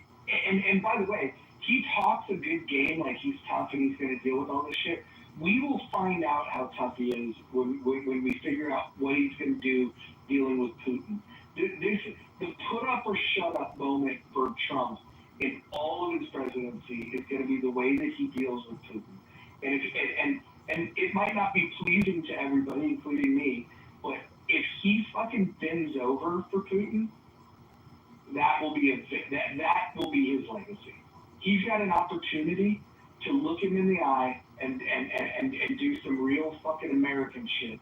And I'm hoping he does. But Daniel, thanks for coming up. You disagreed with some things in the chat. Wanted to hear from what you guys say.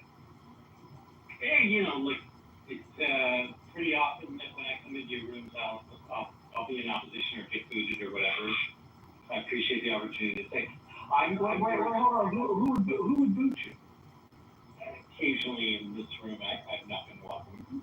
So anyway, it's okay. We're here in the present. I guess the question. You're in the muff. Everybody's welcome in the muff. Thank you, man.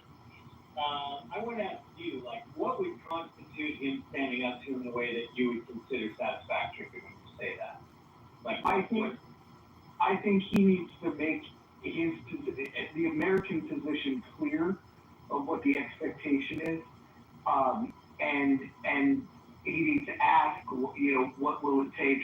Where's the off ramp? Act. Stop. He needs to determine where the off ramp is for Putin. This thing can't continue forever, and Putin has to go home and have a victory at home. He's got to be able to have a parade and say, "Look what I did! I'm so great." And I don't know what that looks like. If it means taking all of Ukraine, that's an unacceptable thing. And I think that what Trump has to do is draw a clear fucking line in the sand, and let Putin know that we're not gonna fucking let him as a tyrant just take over another sovereign nation. I think that's the line in the sand that he has to make. But there may be a concession. and there may be a concession that Zelensky is ready to make, but there's got to be a line in the sand that he tells Putin not to fucking cross, and he's got to be willing, if Putin crosses it, to escalate to whatever extent that means. Okay, so, you know, obviously national sovereignty has to be respected in some way with a little give and take. So, like, you'd be okay with a little bit of Crimea, let's say, and everybody go home. Something like that. I think at this point, even if they were to take away, take back the breakaway provinces that have Russian loyalists, but there'd have to be some crazy security assurances. There would have to be some things, because here's what has to happen. In order for this thing to end, Zelensky needs to be able to, well, actually Zelensky will leave, but whoever comes to power has to be okay with whatever the deal was from the Ukraine side. Putin has to be able to go back home and not have people say, wait a minute, you killed all these Russian soldiers and this is all you got. So everyone's got to get their fucking, be able to save face. Like the Japanese are famous for this, right? They could surrender, but they had to save face. And so they got to, what Trump needs to do is figure out what does that look like, where Zelensky can look like he put up a good fight, and like, wow, Ukrainians should be proud for we stood up to the Russians, and Putin's got to get a similar victory, and then Trump has to be able to have his victory lap at least with his supporters. They all have to get that, and if you don't have that, then you have no deal. But Trump has to be careful to not give up something that encourages future tyrants. Has anybody, in all the time you've been on Clubhouse from Ukraine, ever been in any of your rooms, by any chance? Oh yeah, we used to have people in there all the time.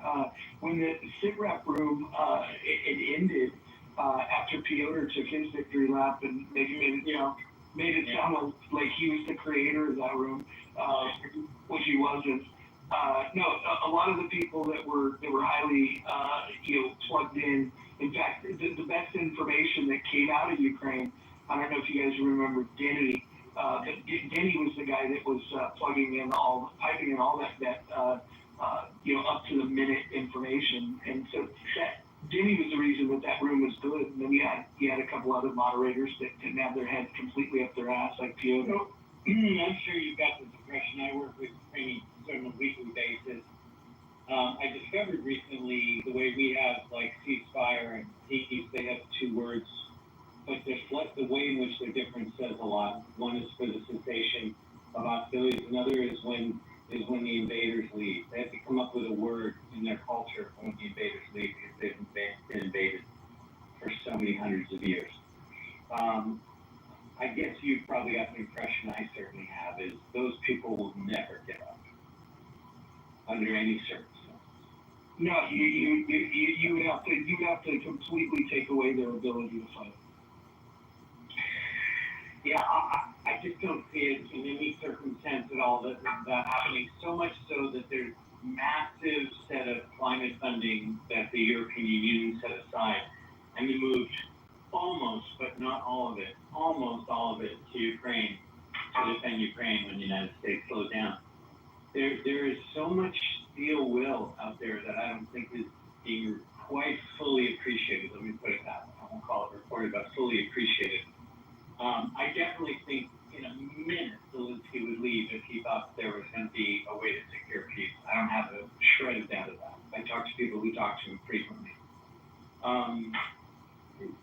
The thing more, though, that I'm stricken by is when I've met people from there is this core of, they are going to fight to the last person to keep their land. I think they would compromise on Crimea at this point, though, if they had to, which would be very painful for them, but I think they would.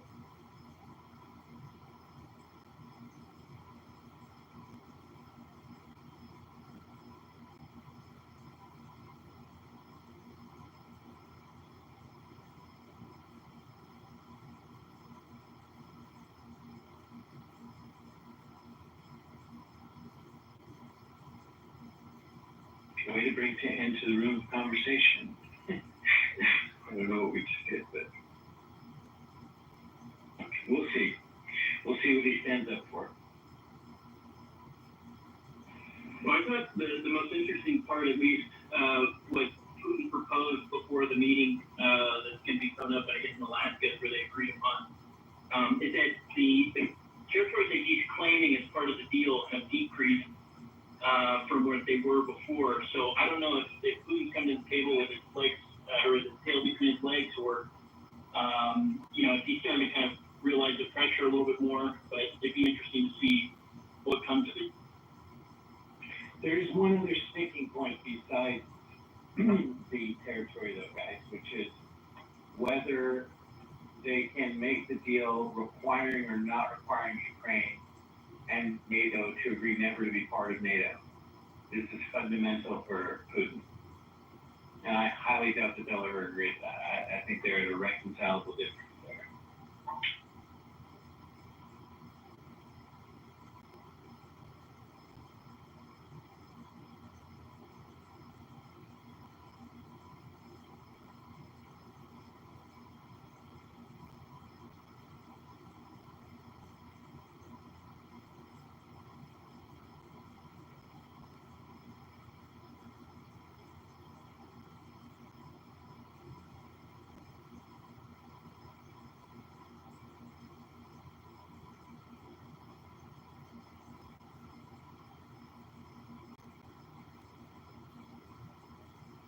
Sorry for my silence. I was creating a poll so we could get our thoughts out there.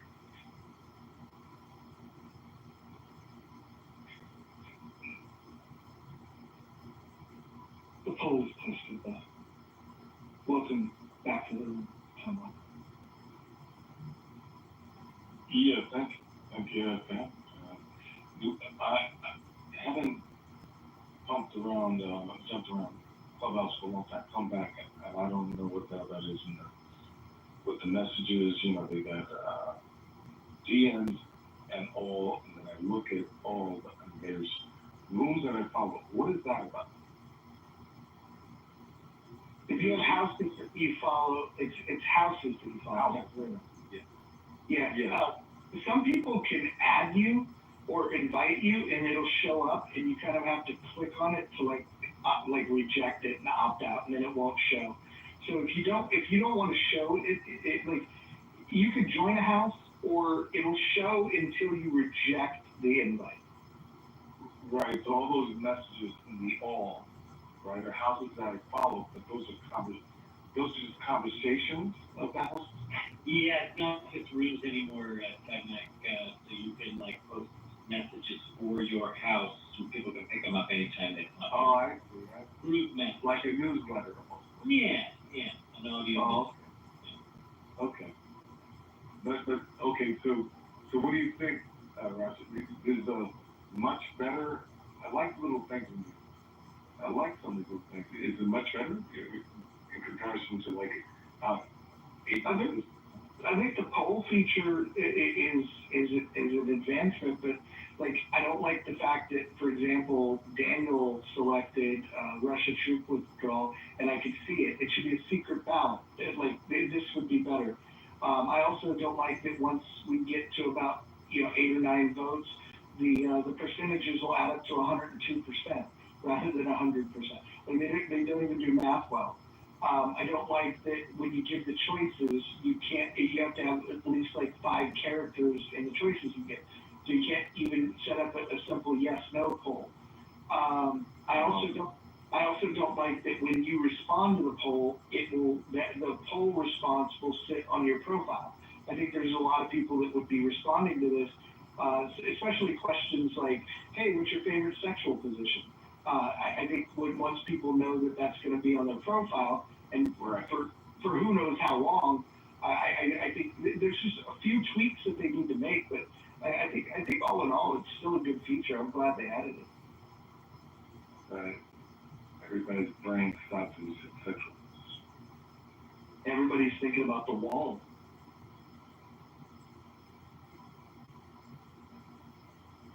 It's really cool to hear you break that down, Roger, because building some features of what's in here on another application, which is filled with surveys and questions and things there. And hearing you break that down was really perfect for me. So that was cool. Thanks. Yeah, I think being anonymous, or at least having the choice to toggle, like, do we want to see it? Do we not want to see it? Oh, perfect. Yeah. Yeah. Really cool. Yeah. I'd like to put all the answers in a pool, and anybody can query it any different way they want to, not just up to administrators or something. You know? Anonymously, of course. Like, how many people have used the word sexual position in the last 48 hours or something? Mm-hmm. Mm-hmm. It's been used in this room quite a bit in the last 48 hours. There you go. I don't need the artificial intelligence when I have Raja. T-shirt.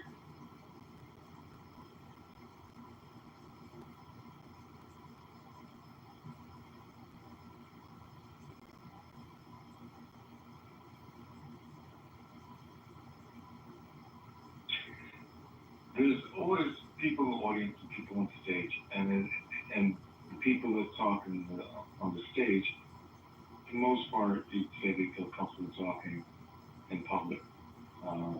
Do you think the people in the room or in the audience are shy, or do you think they're just? What do you think? Well, it depends on who we're talking about. Like Jimmy, for example, he's not shy. He's actually, I disagree with him on a few things, but he's like a smart guy and not shy at all. And if he were awake or the conversation grabbed him, he would be in this for sure. Christy, once upon a time, was not a chat warrior. Christy would get on stages, and I think Christy is one of the folks that, and I don't want to put words in her mouth, but I'm guessing that if she were in a room and felt it was, I don't know, felt comfortable enough, she will raise her hand when she has something to say. But one of the powers that Christy has is she doesn't get paid by the word. For some reason, some people think they're getting paid by the word here. And so if Christy's got something to say, she'll add it to the chat. If she really wants to jump in, she'll raise her hand and she'll do that. But I think there's some spaces where, rightfully so, people don't feel safe.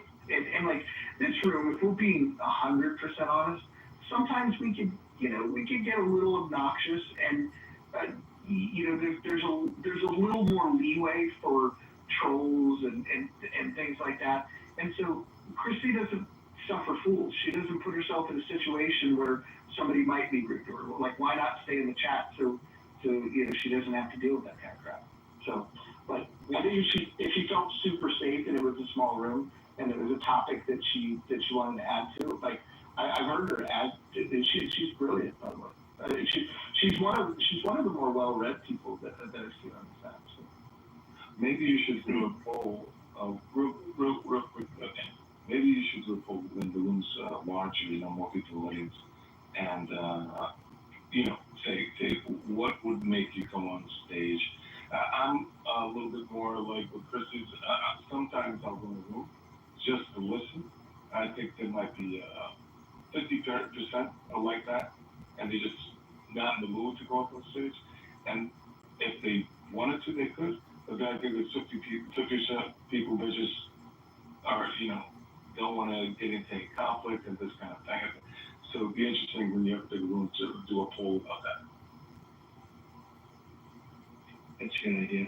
Maybe we'll do some fun polls on Monday when we bring back the Rational Discussion Group, which starts at 2 p.m. Pacific Time, 5 p.m. Eastern.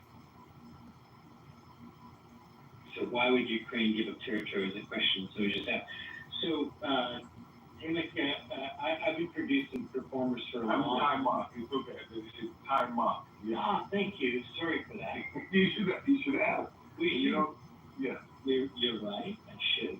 Thank you for the reminder. Say it one more time, please. Time off.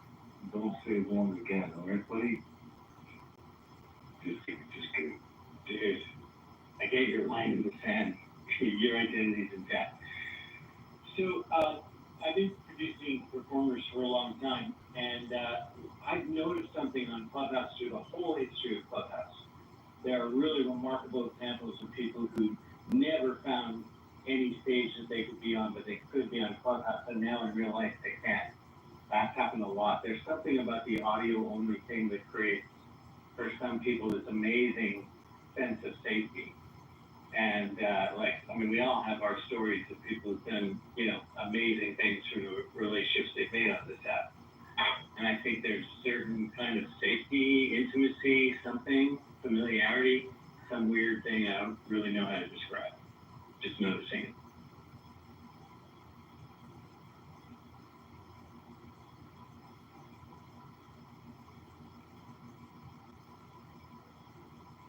Abby's here. Alright. Let's bring Abby up. Abby I did would love to know if Abby thinks it's a good idea to hire into the FBI people who were convicted for January 6th crimes and pardoned. I'd like to know if she thinks that's a good idea by any party. Well, hold on. But convicted of what on January 6th? There's all kinds of individual crimes that happened on January 6th. Which crimes are you concerned about? And he has them on January 6th, it would end up in the FBI, and he would be enriched to. Any of them? So what if you were at a protest for the first time in your life, and the crowd was moving forward, and you follow the crowd, and you find yourself now caught up on trespassing charges? You think that person should always have the scarlet letter? How about this? Rather than that hypothetical, how do we look at the real example of the person they did actually hire and actually put into those jobs, and let's compare, and you and I can look at it. See, what do you think, if that was done by the other party, you'd be considering that was okay? I think that's a good point, but that's also a deviation from your first question. Well, I think that's the question. Correct.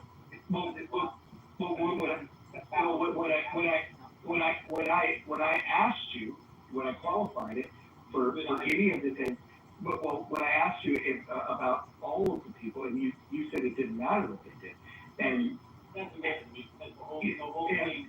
There's some people who were arrested for January 6th that weren't even fucking there. Okay. Hey, if anybody wasn't there, if there's anybody in that category, I'd totally give it to you, be fine. But I don't think we're gonna find that that's the case. So I'll go dig it up. Wait, you don't know that to be true? Oh no, I definitely know. I'm just getting you the actual reference. Hold on.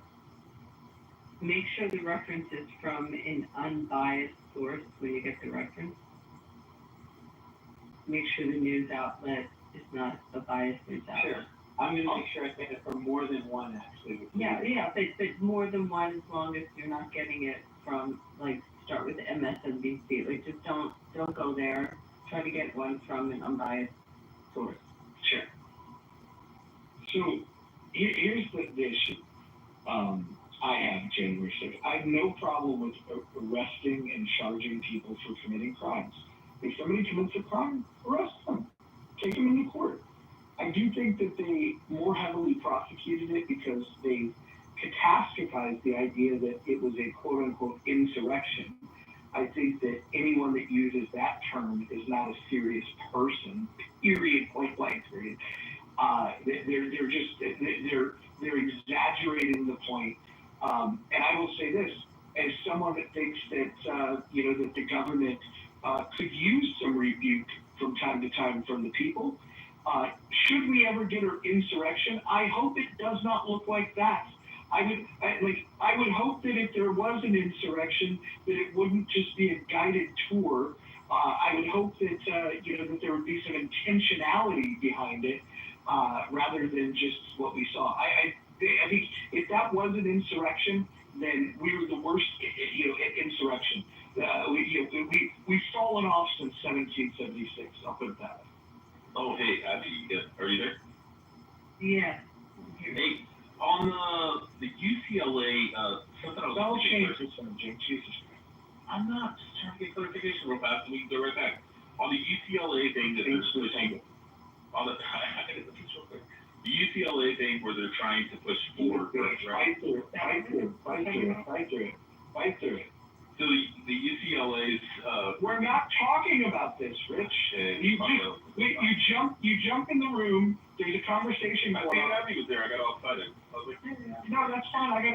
came in the room too, but now we have a topic. We're talking about January 6th. Stay on topic. Oh, I thought it was about Ukraine and Russia. Sorry. Yeah, well, things move fast over here. When you're in the muff, things are in and out. I'll send you the back channel. Okay. So, and that's just answer the question, Daniel? Is that what? I have to first of all correct myself on the record of whether he was convicted.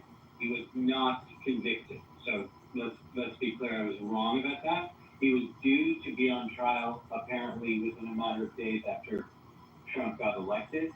But there is a video that is referenced, which people can look at, stating why he was going to be on trial.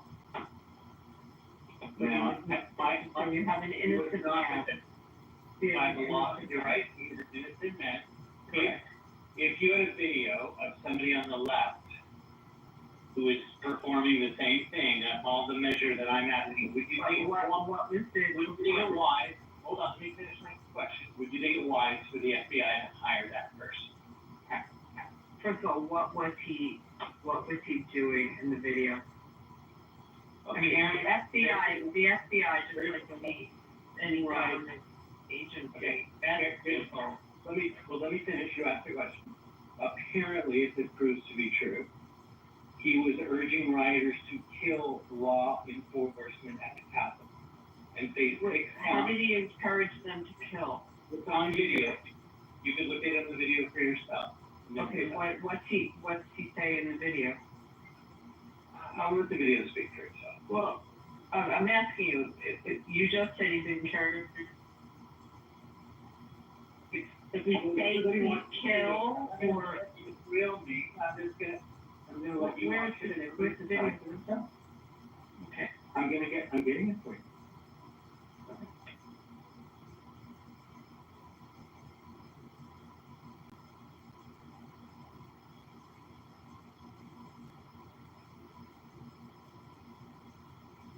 The person hasn't been convicted of anything. No, he is innocent in the eyes of the law. There's no doubt about that. I'm just not sure that you'd want somebody to put this on their resume, this video. I just put it in the chat. I don't know, we got a shit ton of people that the Biden administration hired that have like videos of some pretty outrageous protest moments. We also have a guy who's about to be elected as the fucking mayor of New York on video saying and doing some pretty outrageous things. Like really hateful, outrageous things, and he's gonna end up as the next mayor in New York. So pretty vulnerable to our population. I do, and I think one of the things you're referring to is by vote, and one is people you're hiring. That was my question. Is it a good idea? When you see that video, should that person be hired by the FBI? That's my question.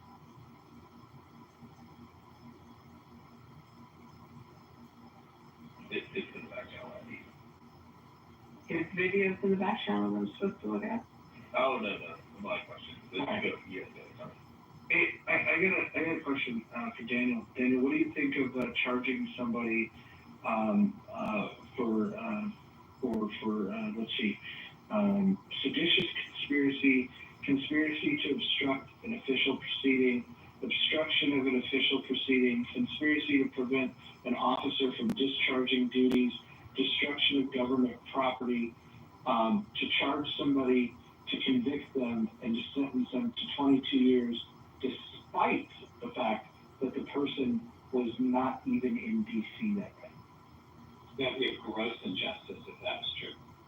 It is true. I will post it. Okay. Thank you. I play by the facts, Roger. You heard me for a number of years. Yeah. The reason why this guy was caught up in so much trouble was because it was the leader of the Proud Boys, and the evidence that they have was he was just texting with people that were in attendance. He was him. Okay. in research harmony. Yes. Okay. that you believe that there was a gross injustice perpetrated on Enrico Terry. Massive, massive, and that's not me defending him. I think the guy's a dipshit. But he was told that he couldn't go, and he abided by that. And the only thing that he was that the court trial showed was that he was communicating with people that were in his group, his friends group, right? And he was communicating with them via text. As far as coordinating, go over the documents. Like he was persecuted because of who he was. Okay, and let me just ask you this question: is your evidence of that, because you mentioned it specifically, of him not even being there, right? Is that where your conclusion is that he's unfairly targeted because he wasn't physically present? Well, you can commit crimes when you're not physically present. The problem is the case itself. Not only was he not there, the evidence against him that he supposedly was orchestrating, where the only evidence that they presented was he was exchanging text messages with people. There was no planning. There's no evidence of that. And then by the way, when they convicted him, because again, I think that he was unfairly treated. They sentenced him to 22 years. Go look at the case. Go look at the facts of the case, and tell me if any human being should spend 22 years in prison for the facts of that case. Oh, I can imagine there being a whole bunch of lawyers who want to argue that for you, yeah, that he would deserve to be in that based on the evidence. And for you to say that there isn't any evidence, I mean, there were 12 jurors there clearly decided that there was, right, by the law. Like, when we say, oh, the guy I presented with the video is actually innocent under the law, he is innocent under the law. I was wrong. But in the case of Enrico Terry, he was charged, he was prosecuted, and found guilty. That's a fact.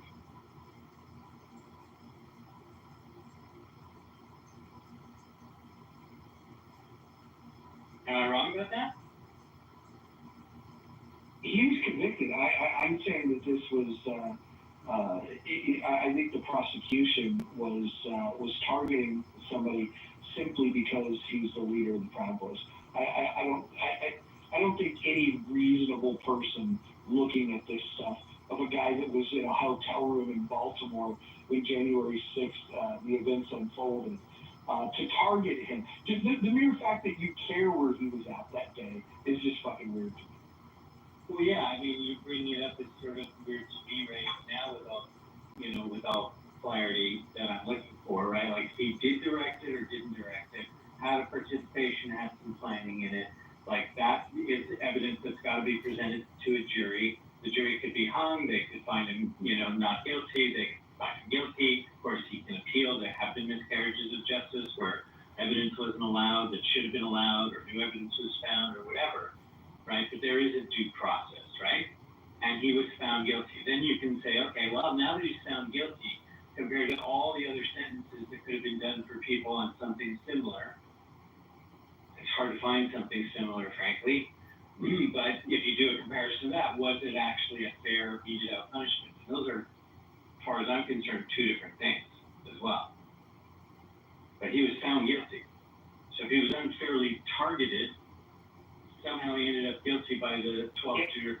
So the telegram exchange that they have, he was talking to them about preparing for the event, warning them that there would be an FBI presence there, telling people to be careful, telling people what gear they should and shouldn't wear.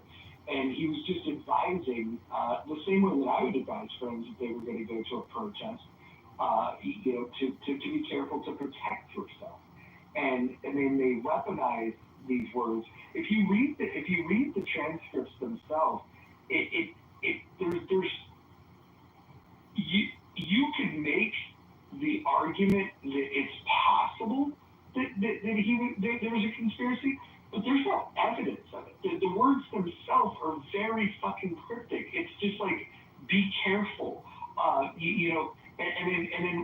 then once they got into the building, he was cheering them on and saying, congratulations. That's not a conspiracy. The only thing he did was advise people that were going to an event that he was not allowed to attend, to be careful. And then once they got in the building, he thought that was cool and radical. Now, again, you could say that him cheering it on is distasteful, but I don't see the conspiracy at all. I've never thought of this until having this conversation with you tonight when you talk about the justice system, when people do being weaponized and targeting and so on. It's absolutely true for the prosecution thing. But I haven't seen any evidence of being able to weaponize the jury system. It's a pretty damn good system and very hard to break. And if the evidence finally comes in there, you got, preponderance of evidence, that whole thing. At that point, you got to look at the reality. Is there was a case made about him directing that. That's where the default starts, to prove that they got false evidence at the trial, or stuff was included, or something of that nature. But I get the targeting in the first place. You want to make a target. But Daniel, how would you find an untainted jury for something on January 6th where the leader of the Proud Boys? How do you find people in D.C. that are not familiar with January 6th coverage? No doubt. I'm really respecting your question that is a challenge, as it has been a challenge in all cases that have transcended the ordinary, and that challenge has to be dealt with. And there are remedies to actually move something to this place. But that's not what took place here. Clearly, so far, the justice system is expressing itself as having been able, in this case, to render justice. The targeting is one. The sentence, I think Necro just said, no sentence, maybe should be over 10 years or whatever, like a totally worthwhile debate as well. But I do think there is a reality. This 12-juror system is not that easy to fake. So I just wanted to point out 92% of the registered voters, and that's usually how you get on a jury pool, you got to be registered to vote, are Democrat voters in Washington, D.C.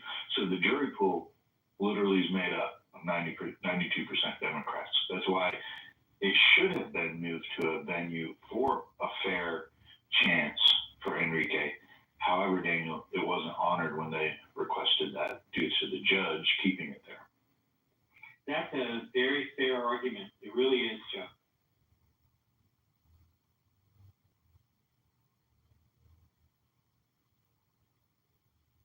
Do you think a Republican can get a fair shot in a jury pool that has 92% when it's such a highly politicized issue? I don't know for sure. I think it's a legitimate question, right? In any situation where you can do something with the conditions to make it fair, why wouldn't you? Like, it's in your long-term interest to do that. It's the one thing, take a broken system and build it. You don't tear it down more. Of all the systems in the world, I think, before all this shit happened, that you could rely on was the American system. I'm a Canadian saying that. Love America. Deeply love America. And I just think,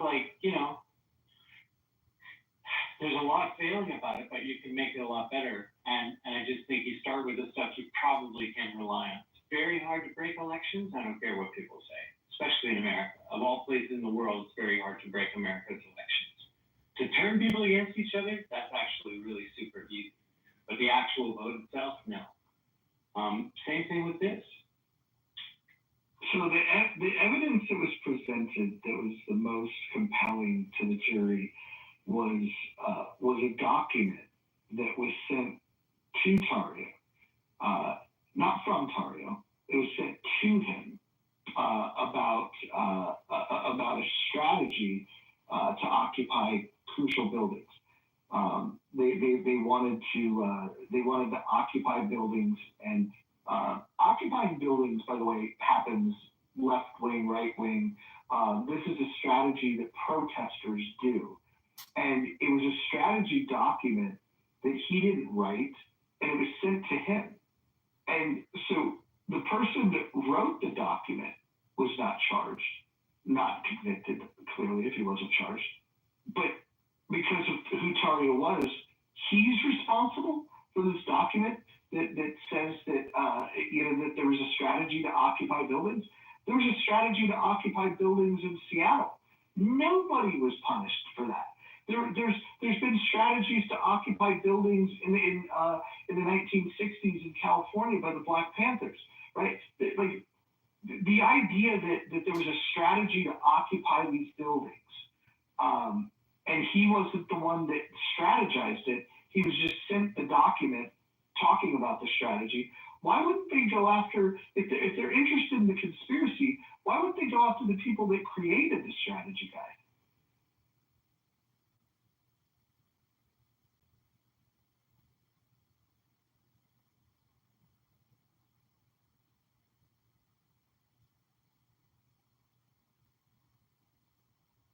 Well, one reason might be that the strategy guy is a war agent and they're sure to make money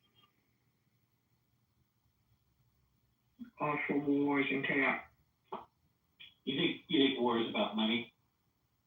War agents definitely. If you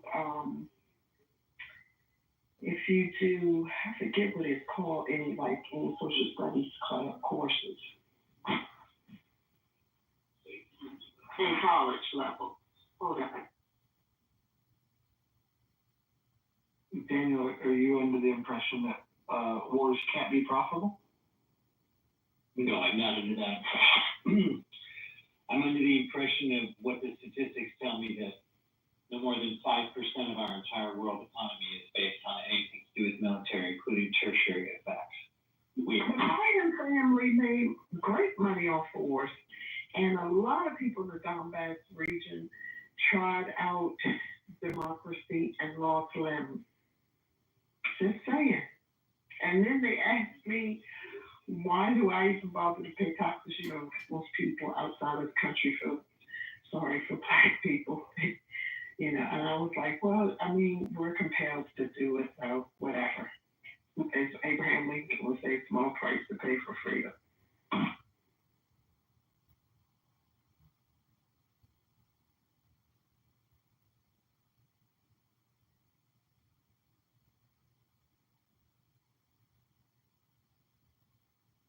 I don't remember what course that was, but yeah, war agents are people who that like Black, what's it called, Blackstone or something like that. They make money off of war. And they make tons of it.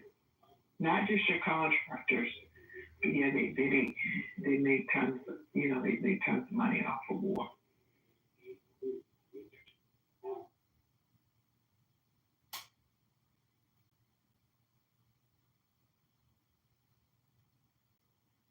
I love that the title of the room and the topic are not in alignment. We should fix one of this. Nick wants to know what you think about birthright citizenship. More specifically, how you think it will play out in the Supreme Court? I think the Constitution's pretty clear in what it says. If they rule in a way that clearly contradicts the Constitution, I think that they're going to give a lot of ammunition to Democrats to win the election. And the election in 2028, well, actually the midterm and the election in 2028 will become so important. And the presidential election in 2028 will almost exclusively be about appointing Supreme Court justices. That's not uncommon for that to be an important issue, but I think if they go against the Constitution here, I think that the independents will come back and crush the Republicans in 2028. See, first of all, the Senate cannot vote on anything that's not constitutional, and it says already there's no absolute right to enter the country. And for that reason, I don't even do a lot of traveling in and out. You're missing the point, Connie. You're speaking completely past the point. The point is that if you're born in the United States, you're a citizen. I don't see that anywhere in the writing of the Constitution. Yeah, I don't see that anywhere. I mean, people get. Have you come to Congressman Kitover's rooms where he reads the Constitution aloud? No, because Congressman is not. I'm not a constituent of his. Mm. But I think he's pinged me a couple of times. But the rooms in which but in the rooms where he reads the Constitution aloud, Connie, do you think that you're very familiar with the Constitution?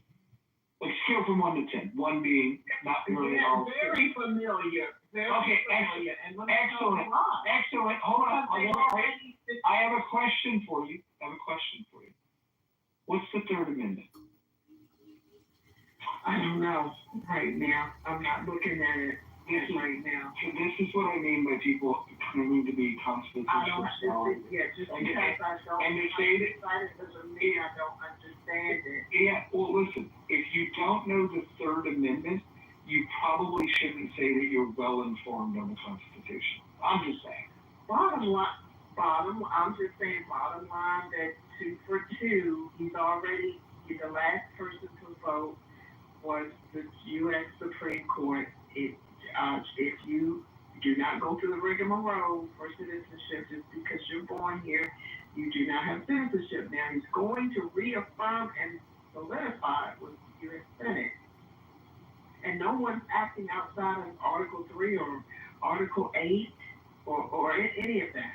They're following civil federal regulation rules. And I understand that, this puts a different position for you. But the bottom line is that you, just because you have a child here, it doesn't mean, just like someone told me that with my kid. I was like, well, wait a minute, all this military background we have and the sacrifices we made.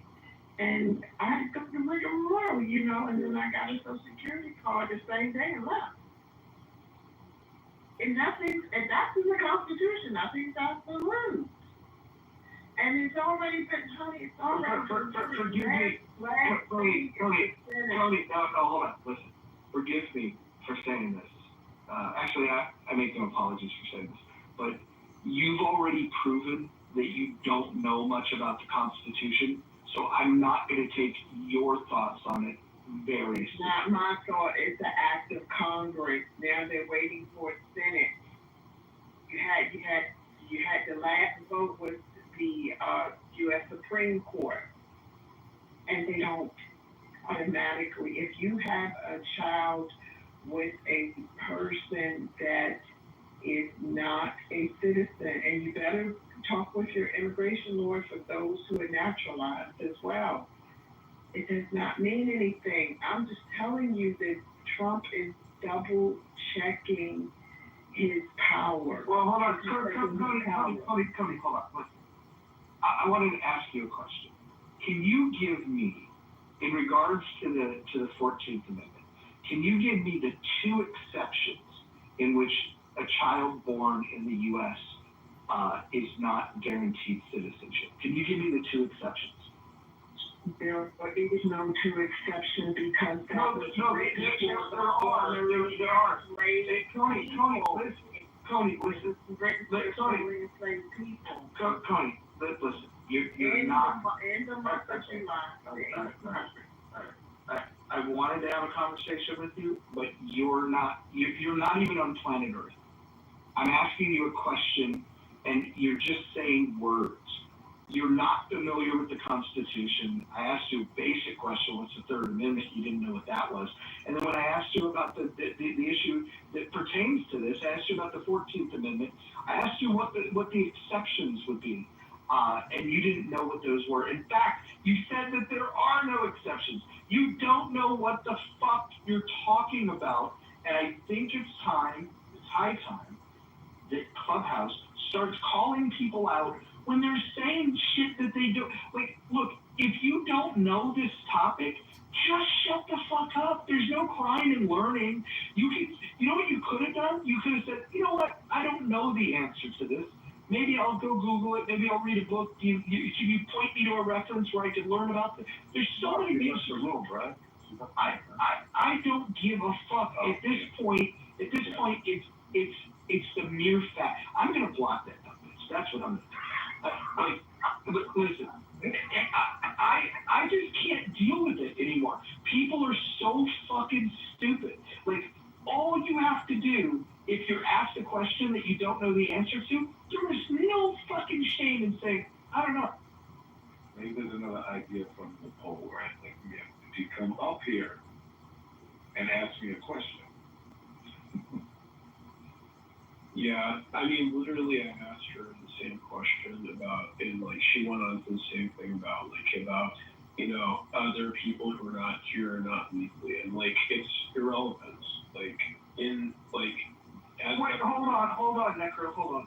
I want to talk to Christy for a second. Christy says, LMAO, smiley face, yet people wonder why I don't bother getting on stage. Listen, if you're worried that I would go at you like that, then that would mean that you believe that if I asked you a question that you didn't know the answer to, that you would try to just make up an answer. Now, in that case, I would be in the right for pointing out that you don't know what you're talking about. I don't think you would do that. I think you would be wise enough if you were asked a question that you don't know the answer to. You would simply just say, I don't know the answer to that, or I'm not sure of my answer to that. Maybe I need to do some more research. Can you give me a moment? I'll come back to you. There's so many ways that you can handle that, honestly, and that woman chose to just talk. Like, she just decided to say words when she had no clue what was correct.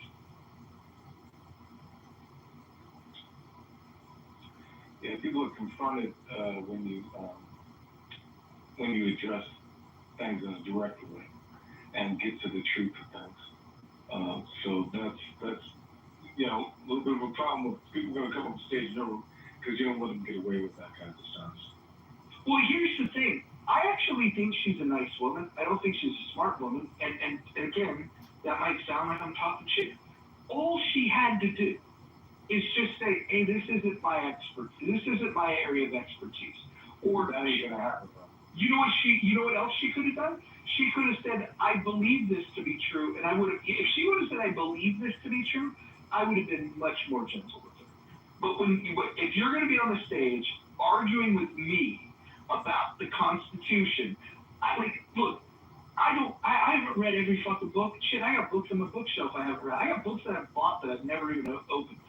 But there are certain things that I fucking do read, and there are certain things that I'm knowledgeable about. Pro wrestling is probably the most knowledgeable, poker strategy, specifically for ring games, very knowledgeable about that. I could talk to you about films made in 1985, as you might be aware, time on.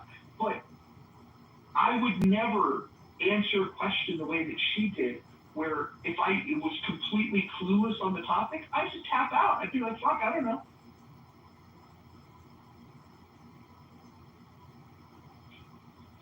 Yeah, well, I think it's interesting on this subject. Abby actually sent me an article about, because believe it or not, I'm actually interested in what's the rationale, because a lot of people who have been critical of birthright citizenship have pointed to the clause of and subject to the jurisdiction thereof, and have suggested saying that illegal aliens are not subject to the jurisdiction thereof, and therefore their children are not. And that's the thing that to me is like that. I've wondered essentially what the arguments for that have been. We've moved to that subject. So Abby, are you still there? you don't confer the rights on you don't confer the rights on those who are born based on the status of their parents. That's the whole point of the 14th Amendment, right? Well, with exception. So if their parents were, if the child was born to enemy forces that are occupying the U.S. territory, then that would be an exception where you would say, no, of course that those are not citizens. The other example is children of foreign diplomats.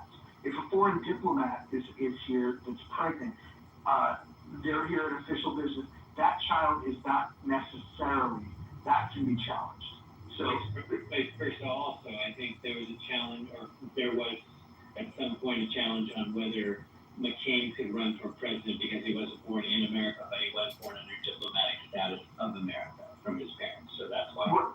Right, but he was born in Panama on a U.S. base, and a U.S. base is considered U.S. territory. So. Yeah, exactly. But it's interesting though. It's like I think also what would also be the other exception: the children born would be born to Native Americans in their own territory, because technically they have their own laws, and so therefore don't have the same jurisdiction. I think there's two conversations that can happen around birthright citizenship. There's what does the law say, and then there's the question of, now that we have this evolving threat, that I would call it that, of people coming across the border in very large numbers, at least they did when Biden was in office, where we should always rethink, like, hey, when this was written, what was the logic behind it? What has changed? Should we evolve? And then we have a process for evolving. The process isn't for the Supreme Court justices to change, to interpret it because of these evolved threats.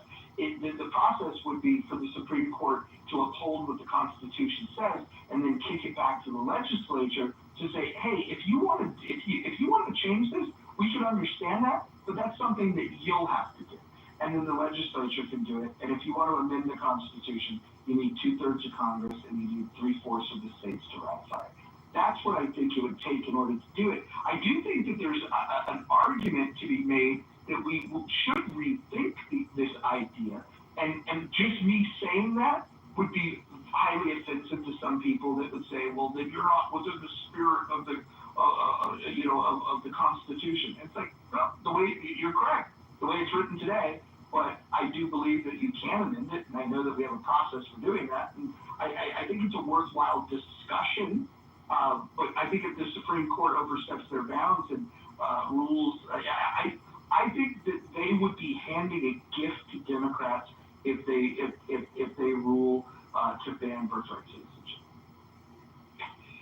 Yeah, I mean, in general, I know that it's something that divides America, the issue of birthright citizenship, because you have almost half of Americans who are against birthright citizenship in spite of what the 14th Amendment says. Is that your general idea, or are you looking at any stats on that or any polling data on that? Yeah, so I can give you some polls that I looked. What you believe is that we're basically evenly divided between those 2 points of view. Yeah, from what I've seen, the polls, a lot of Americans are in favor, but a lot of them are also against it as well. But of course, the Supreme Court has consistently upheld birthright citizenship in spite of. Well, has it ever been challenged before? Well, you had it challenged. What was it? The case. So the first case that was brought forward was back in 1899. which was the one that where you had the Chinese laborer who was born in San Francisco to illegal aliens. And so his parents were not citizens, but he was born in the United States. And so it was essentially the perfect case to bring to the Supreme Court for the 14th Amendment. And what the court ruled in that case was that. And that was Wong Kim Ark, if you guys are trying to play along now. Go ahead. Yeah, and so basically, what the Supreme Court ruled was that, the term that illegal aliens born on U.S. soil children born to illegal aliens who are born on U.S. soil are American citizens, and so yeah, I guess you could say that that's consistently in the sense, like, up until 1900, and, I wouldn't say that means anything right now, and I'm not so sure that I agree with you, Roger, that they would decide on the basis of what kind of gift they give to Democrats or not. I think that's the thing about the Supreme Court. Once they're there, they don't care. They know what their agenda is. I think you might have missed. I think you might have missed my point. If they go against the Constitution because of their own political whims, which I don't think they will, I think that what that will do is scare the hell out of a lot of independents, and it'll sway them back into the arms of Democrats. I'm definitely agreeing with that aspect, but I don't think they're going to be swayed by that. If they want to go in and do it, they're just going to do it. And I think that, they made an agenda known that they're playing out. So I would expect them to actually strip birthright citizenship and throw the whole thing into that chaos. Well, I don't think there's an example of the Supreme Court doing things that are in direct contravention of the Constitution. In fact, I think like the fact that the ruling with Roe v. Wade, I think that was constitutionally sound, and so you might not like the results of that. I don't think this Supreme Court is going to make this ruling. I do believe that in their personal life they probably have their preferences, but the judicial branch, in my opinion, at that level of Supreme Court, there's some district courts that I have problem with, but at the Supreme Court, they do a pretty good job. I think there's very few mistakes, like massive mistakes. I think the passing of Roe v. Wade, I think the original ruling in Roe v. Wade was a problem, and I think Korematsu is probably the biggest failure that the Supreme Court's ever had. But I would say, 99 out of 100 times the Supreme Court gets it right in terms of constitutionality. I think that you're, optimistic about that. I'm usually playing that role, but I think in this case maybe I'm preparing myself for that fact. But you are probably right, and I hope that you are right. I think it would be a disastrous effect to have that ruling if it did. So anyway, I hope you're right. It's interesting though. It's like it's one of the things I agree with Roger on the Supreme Court. In spite of how we feel about Congress, the judicial system is the only system I'd say I have more confidence in the government than any other branch. But overall, I like how you gave an example of Roe versus Wade, because to me it's like I don't think, regardless of which side you stand on, like you can really argue that either of them, the Supreme Court overstepped their bounds. I mean, you can argue like Roe versus Wade that it was decided on weak grounding, which I guess it was, but given what most legal scholars, as far as I'm aware, understood it to be. But yeah, in general, it's like Roe versus Wade was something that, regardless of how you felt about the decision, it's kind of difficult to argue that the Supreme Court overstepped their bounds on either issue. Are you done, Nico? Yeah, and so essentially, the way I see it is just that it's why to me, like I agree with Biden thinking. I thought progressives like trying to pack the Supreme Court was one of the worst ways to, essentially to win voters because, essentially it was just going to be like another fight to continue to just scramble for the high ground, pretty much, because, rightly it's been pointed out is that if, Democrats pack the Supreme Court, Republicans are going to pack when they take the top. Becca, can you look at the rules of the House around like making your shares brief and you've been droning on. Can I add on to the citizenship real quick? Look, I think where the wrinkle comes in is, and I do think the Constitution is very clear in the 14th Amendment. However, I can see the Supreme Court rule in favor of the Constitution, but when you draw into the exception of the people that crossed the border was an invasion. Now, Trump declared it an invasion at the southern border when he took office on January 20th, but would that then apply to the people prior to January 20th, 2025, that came in, and that's when the bulk of them came in, or even before that, going back years. So when does that exception of, people in, foreign entities or people invading the country, then having children here, then they would not be considered citizens. So I think there's a lot more. I think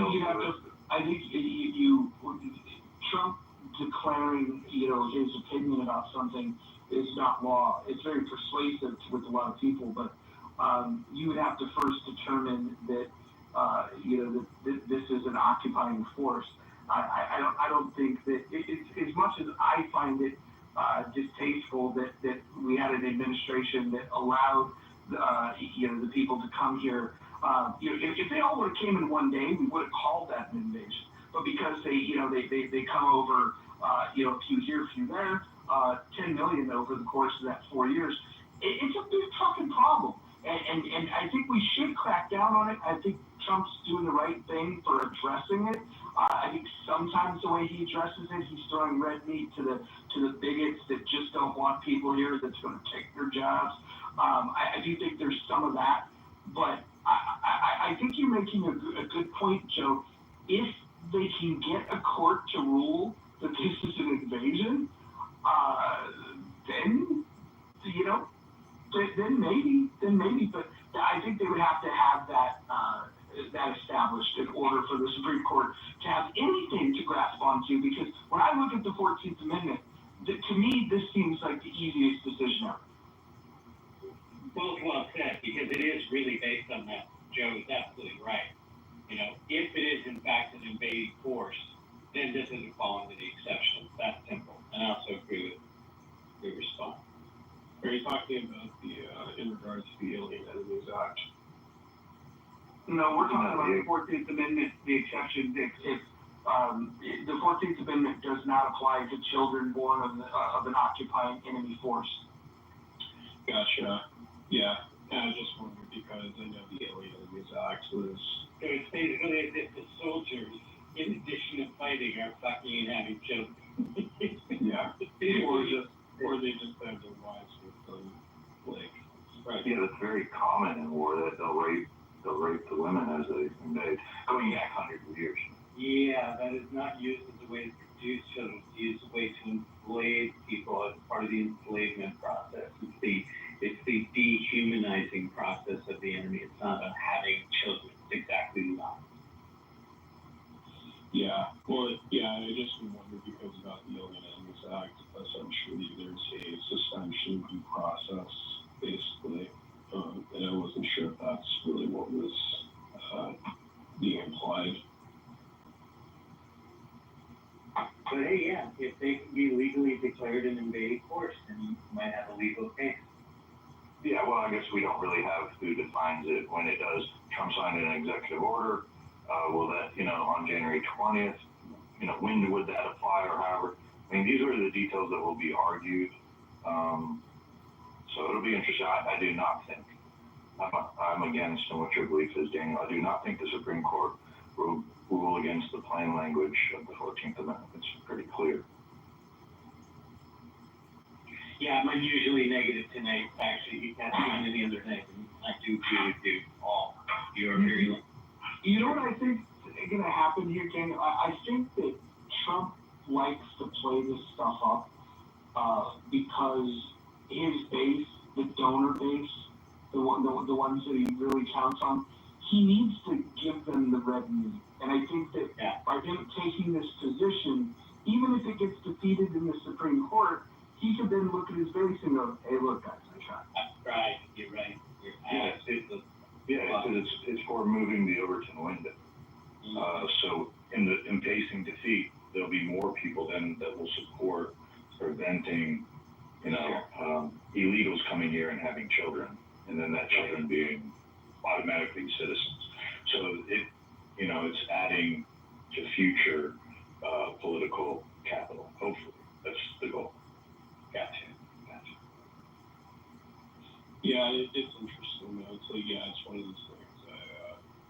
I definitely think even Trump's judges would rule against him on this issue. Just because I don't know, it's like if they had the opportunity to go against him, I don't see why they would have delayed it in their previous one where they ruled about the district courts. I can't remember the exact ruling, but they, it was in regards to his birthright citizenship, but.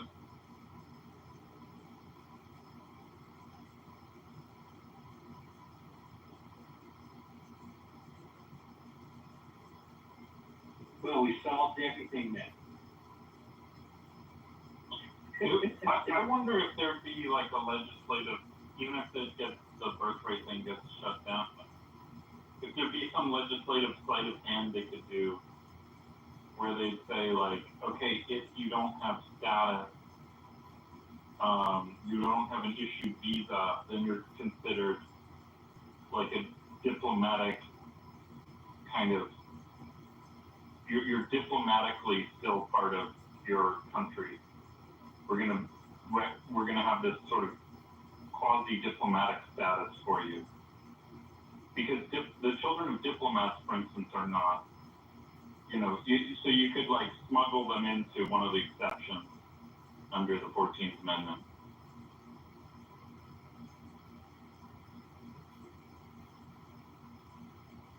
What does that mean?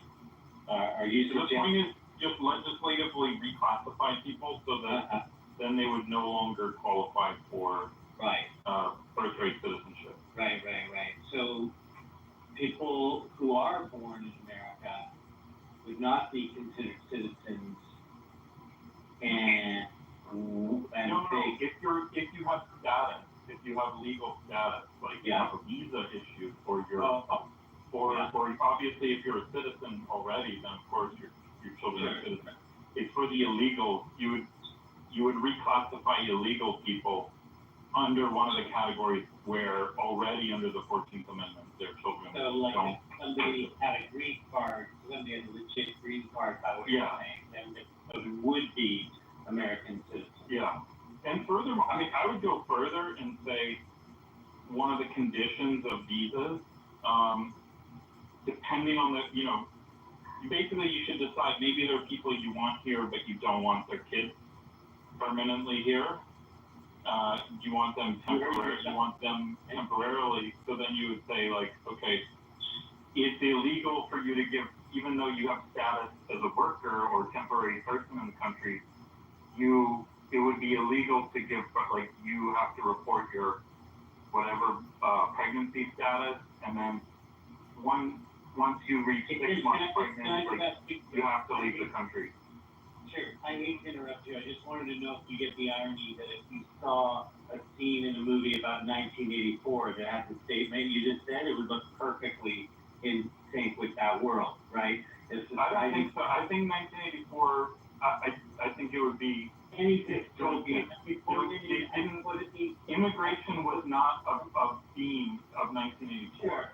No, not immigration, but any condition in which some sort of governmental body of any kind, anywhere on the planet friggin' Earth, that people would have to report into about whether they're allowed, while they're in a period of time in a certain place, to have children or not, have to report that.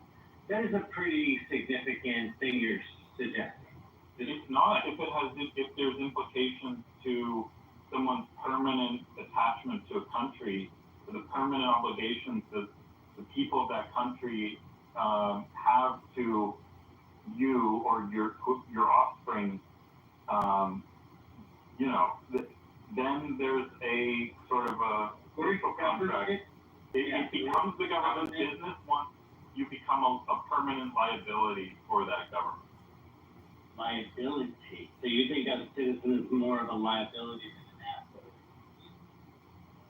asset? It's really whatever it is.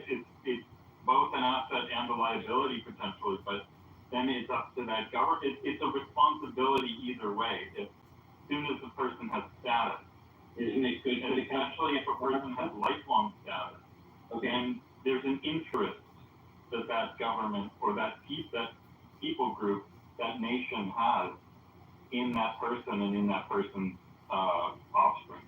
Sure, and that offspring is also an asset, maybe generally. You might see them as, what are you talking about?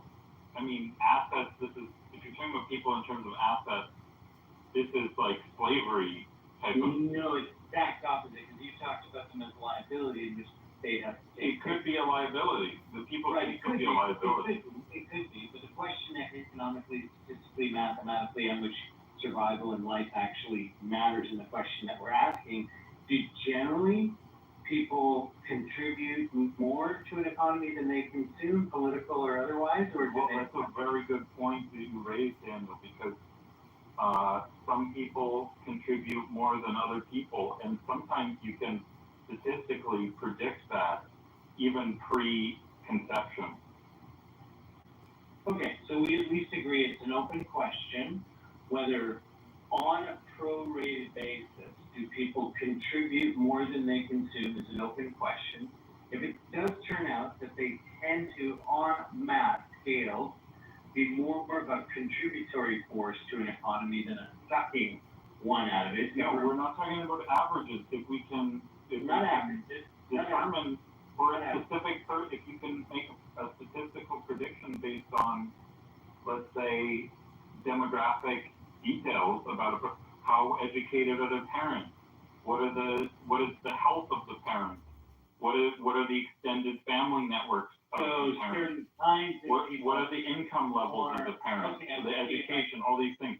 That will help you predict the factors that the person's going to bring to the economy and also to the social cohesion of the society. Got it. Okay. So I just want to see if I'm understanding you, not arguing with you. Basically, what you're saying is, people contribute and consume, but some people contribute more than others. Is that what you're saying? To use your framing, yes. Okay. So what do we do about that? We then set up to figure out who the contributors are, who the consumers are, and keep out the consumers and keep the contributors. Is that basically the best approach for you? That's very oversimplified, but generally you're going to have better results for your society long term if you take that basic approach. And you agree it's a theory, right? Let's say that's my theory, yeah. Okay. And probably because human life depends on the standards of living, if we don't be that dramatic, we ought to test these theories, right?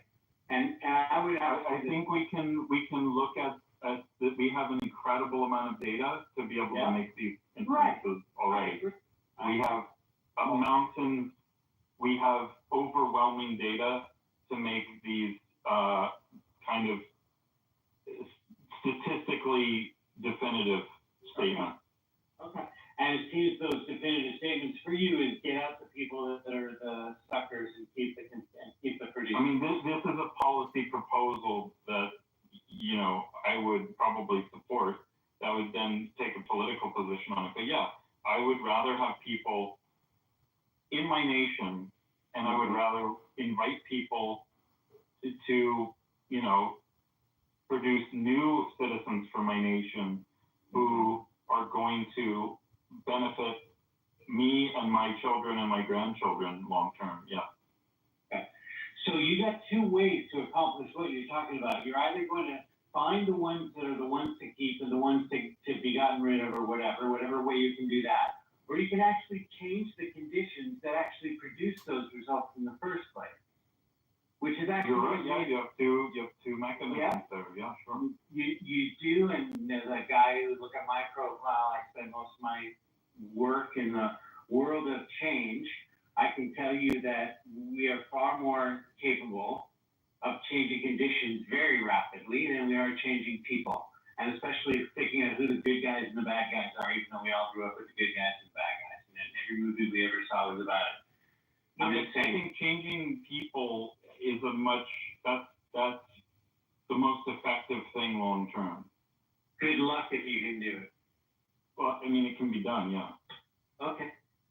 It's the people who just give up. It's like we saw the last administration that, let's just open the border. There's nothing we can do. Or they're like, it's not happening. It's happening, but it's a good thing.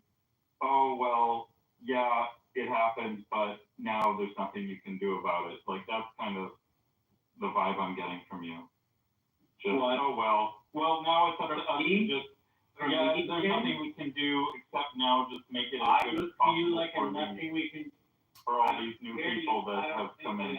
I don't know anybody in the real life or on this app would ever look at me as a guy who goes, hey, there's nothing we can do. I'm exactly the opposite. I'm all about getting shit done. So that would be really weird somehow that came across to you. I'm simply saying that the way that I found effectively to make more rapid change is not to try to change people, but to change conditions that people can exercise choice in that allows them to get more done, because then I can just trust them to get done what they need to get done and not try to change them. That's just I'm looking long term. I'm not, I really think you gotta look at people. In order if you're thinking long term, you have to look at the... It's great that you have a different way. I'm not telling you to go my way or anything. I wasn't trying to suggest mine is better or anything. I was just identifying we were approaching it from different points of view. I wasn't trying to say yours is wrong. Mine is better. I think you should think so.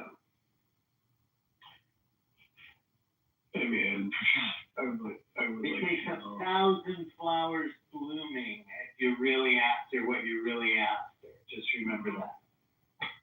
Yeah. I mean, in general, I think it's interesting. I mean, I will say, Joe, that your position sounds more, I guess I could say more sensible than a lot of people I talk to who are MAGA. So that I would give you me? On this topic, I didn't say anything, but. Well, I mean, I believe you're saying that the productivity of someone. No, that was double agent. I just want to clear my name. That wasn't me talking. Yeah, that was double talk. Double and me talking. Okay. But go ahead and direct it at him. Just want to be clear with that. Yeah. Yeah. Are you?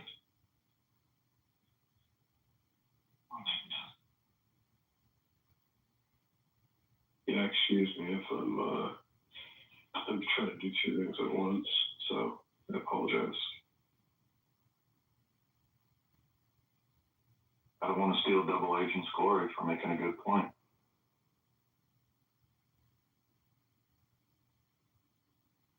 About selecting who's the people who should be here and the people who shouldn't as an effective way to address it. Well, we kind of do with immigration already. You know, yeah, I do believe we should have a net positive gain on people that we let into our country. Yes. I mean, I guess really my question to you, Daniel, is like, does any country, I mean, that has sovereignty, don't they have an election about who comes into their country? Oh yeah, no question about it. I live in Canada that's had an excellent immigration program. Net positive for decades, and very merit-based. I mean, it's, you know, it mostly works. I'm sure we got lots of complaints about it, but mostly works. Yeah, but how's it been doing the last 5 years? It's been strained, very much so. Aren't your immigrants all like? Yeah, say more about the universities. Say more about strained. Well, Well, the whole world is, I look at it from, a lens every day that I professionally look at, by the way, but from more of a global reckoning that's happening with migration on a scale just because of the size of the population of the planet, that's basically descending on us. And I think absolutely, like, just as I think Canada's mostly done a good job of, and I think America has failed to do, is create an immigration system that I believe recognizes that on a per capita basis, and I don't think you're ever going to be effective at deciding who is and who isn't, even though you can do merit-based stuff. But the economy is based on people. People are the assets. Like, if you think the first thing you think about people and having more people is that they're more of a burden on the state, I mean, then of course it makes sense you want to keep some people out. But I haven't seen in a few hundred years of analysis any migration in human history that people weren't opposed to, and yet not too long after made that area that they came to after they got over the cultural upheaval led to a growth in the economy. I'm happy to go through that. I've had this conversation with historians as well, for hundreds of hours on this topic. People en masse, yes, you can say certain categories, certain cultures, certain this, and all of this, gradation of who's a good person, who's not, who belongs, who doesn't. I think merit is great. Like, who adds value? Fantastic, right? What do they bring with them? Certainly, you want to have an education system where you invite people to American universities. You want to make an immediate path to citizenship. They're learning in your country at their most formative time. They're developing relationships, especially in this kind of economy in the 21st century, right? Where they're building business. Where do you think the Googles and all that stuff came from? Like, America's innovation, not its military power, has been its secret sauce. And all that international stuff, as if it's like taken from this limited pie that was like invested and leveraged around the world for, some wrong things, some right things, whatever it is.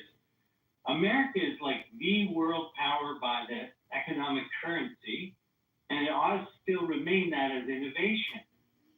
And when you create all these borders and walls to this point, you create people being afraid to come to the country. You ought to be pro people first, not just American people. America itself should just be pro people first. And then you start to figure out how to put the boundaries around that. So Daniel, are you done your thought? Yes, I am done my TED talk. Okay, thank you. Look, I think the part you're missing with the immigration, let's just take during Biden's term, roughly 35 to 40% of the immigration that occurred was through asylum seekers. So we had nearly, 10 million people that came across our southern border, and 4 million of them were just claiming asylum. They were going around our rules we already have in place of how much immigration we're allowed to take in on a given yearly time frame. And it's overburdening our system as it is.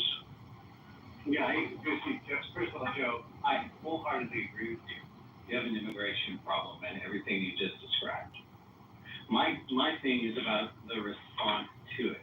First of all, whether you and I agreed or not, it doesn't matter if we do, because here we are right now in 2025. But we might not agree with the fact that there was an attempt to actually pass legislation that would actually have some kind of fix on immigration that was bipartisan, which Trump tore down.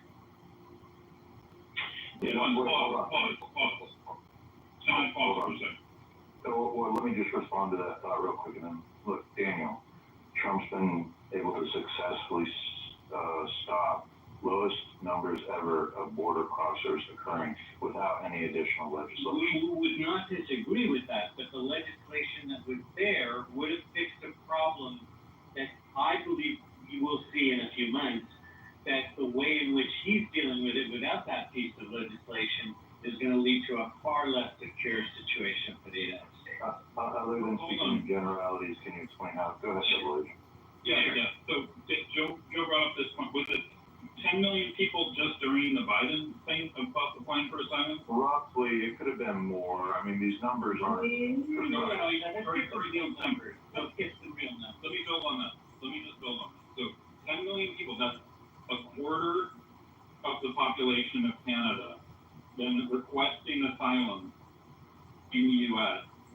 And your response was, oh, well, the Democrats tried to pass a bill and it didn't go through. And that's actually not. That's actually a crisis. And let me just say quickly, Daniel, and I'm in Vancouver right now. I'm a Canadian citizen. Me too. What? And I immigrated, by the way. I immigrated legally to Canada. Thank you. So thank you. I'm happy to be here, and I'm grateful. And I'm grateful I was able to go through a legal process. But I knew the whole time, if I screwed something up, if I did something wrong, I would no longer be welcome in Canada. Of course. And I knew, anyone who's an illegal, what happens to if there were 10 million illegals in Canada? We don't tolerate illegal immigration in Canada. We remove those people. And the idea that we need to now hand wave and then but the U.S. they just have to find accommodation for these people is ridiculous. I know it's fun for you to extreme what I said in order to have fun with that. But what I was saying to Joe was, what do we agreed on where we are right now? I think one of the weaknesses of what's being done right now, that even though it's responding to bringing down the numbers of immigration, is not helping the American economy because it's built on a false idea that there's a limited amount of people it can support. I don't think anyone's made that point, Daniel. And immigration isn't immigration is not driving our GDP. Is the point you're making? Okay. We'll see. Well, I mean, Actually, it will be. Or it's going to be. There's actually a real surplus from people who are on visas. I think there's a surplus that was brought into government revenue. Yeah, but comparing it to businesses, this is what drives our GDP. Well, energy, tech, these things are driving our GDP. I'm sure you'd agree. It's not illegal immigration. I'm sure you'd agree, Joe, that a big part of the GDP is now service economy, even part of the production economy that's very service related, certain kinds of technology, right? So what happens to low U.S. Can I ask my question? Double, can I get to finish my question for Joe, please? One at a time. So most of America's GDP now is service related and IP related. Okay?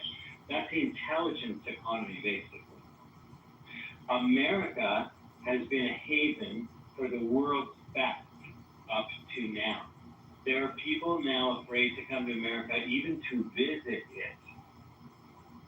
That's a cultural thing, right? Wouldn't you agree? Part of America's power is its cultural power. All this time, all this. So, if you ask me the question, look, the point you're trying to make is that you're kind of conflating that the illegal immigrants are coming here and getting tech jobs, because that's not the facts. So. No, I'm even talking about legal immigration. Come to America to visit, just to visit. You're making the argument for Double Agent's earlier point that America should invite in the people that would add to our society and be able to take those tech jobs rather than. That's not happening. Sure it is. What are you talking about? Look, I mean, H-1B visa. It definitely is happening. There's, a lot of my girlfriends are on H-1B. Sure, man, but what's happening right now is a climate and temperate where people don't want to come to America. Do you understand what I'm saying? Because I don't think you're hearing it. As in what? In the last?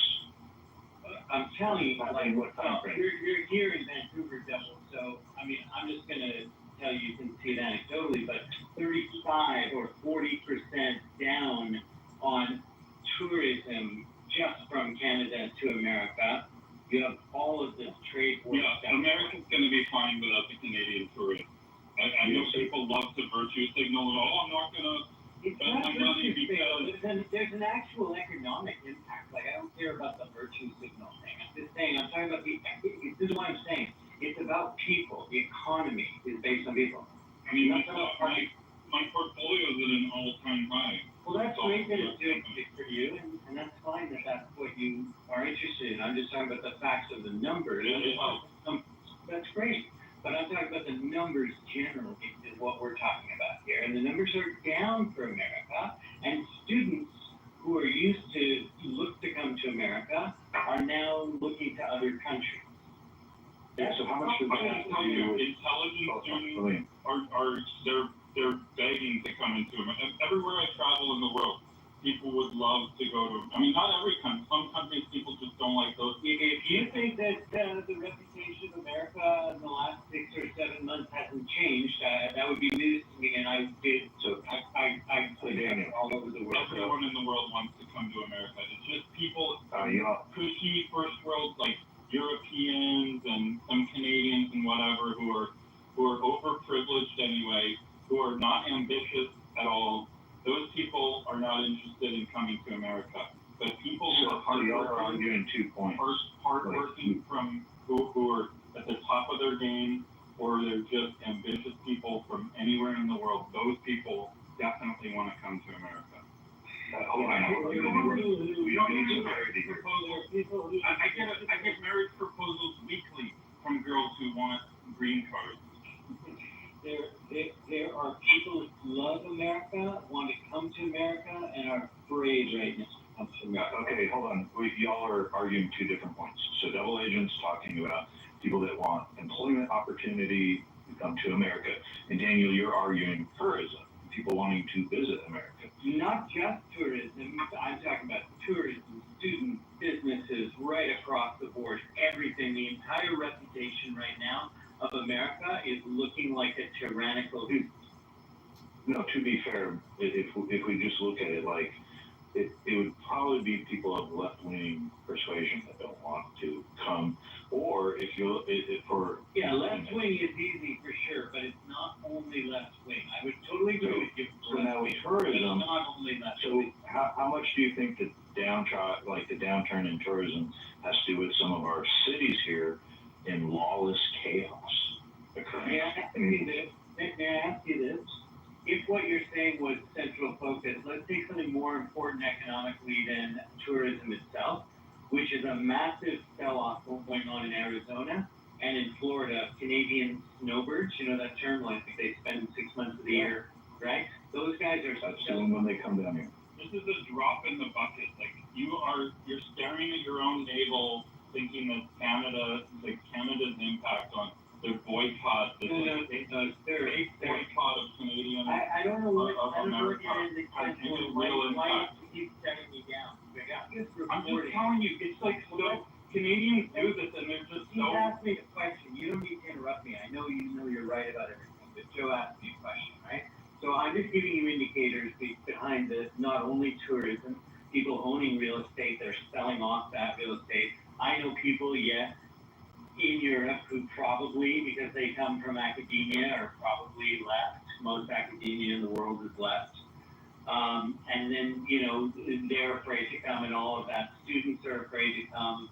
I have conversations with people all over the world who have concern about coming to America. We're highly ambitious and actually doing big shit in the world. And are saying, maybe for a while I'll still steer clear of it. I just don't think that's a good thing. All of India wants to come to the United States. All of China, all of Persia. Anyone intelligent in the Middle East who isn't just some prince or something. Anyone in North Africa or all across Africa, all of Africa wants to come to the United States. You name it, yes. Norwegians, they're all millionaires by birth anyway. They're not so keen, and then they can feel good being like, oh, I'll never go to America. Look at Trump is so evil. When it was Obama, it was okay, but now it's Trump, so I'm never going. May I ask you one question? Whether you're aware that some of those African countries presently now face a $15,000 deposit to be able to just come to the United States. Yeah, and that's probably generally a good thing. And honestly, a lot, I have, some of those countries I think are really good places to bring, especially the elites from.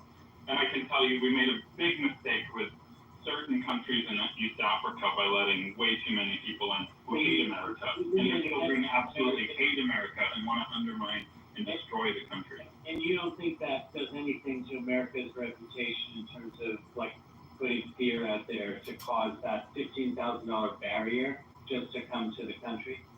It sounds like you want to go hire people. They're happy to pay it. They're happy to come up with the money. If they even get the opportunity to come, yeah. We've also got stricter immigration policies, travel bans, heightened enforcement created through fear. Like there's all kinds of problems under the Trump administration right now. Why people don't want to come to the U.S. It's not just one reason. And it's intense. There are plenty of people. Anyone who's at the top of their game, they want to come. Anyone who actually wants to make money and isn't just like a peasant, like they want to go to the You're thinking of like aspiring entrepreneurs who want to work in the tech business or something. Silicon Valley. If you want to be a high-end surgeon, if you want to be if you want to start a tech company, if you want to be a CEO of a Fortune 500 company, you're not going to move to Canada. You're not going to move to France. There's all these places you're not going to move to. You're going to move to the United States if you're entrepreneurial. Canada is a much better investment right now. Canada is good for some people. It's good for some people, but most of the immigrants I know, the young students and so forth, they're like, I'm here in Hold on, because Trouble. I have to interrupt. I have to interrupt. It's mock privilege here.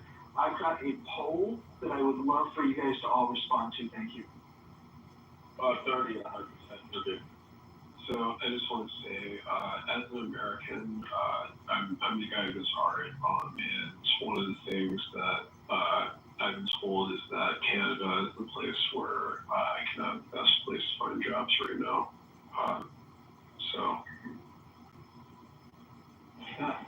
What field are you in? I actually just want to say, I do business in multiple countries right now. I operate in multiple jurisdictions. I look as part of my criteria where I don't want to do business is places where I see political instability.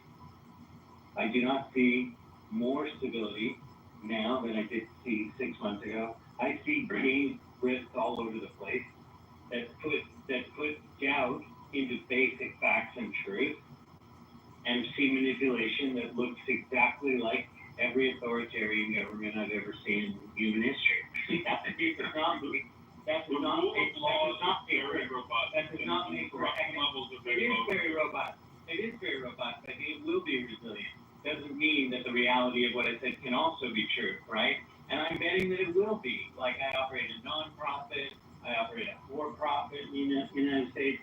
Like I love America, and I want it to be successful in every way.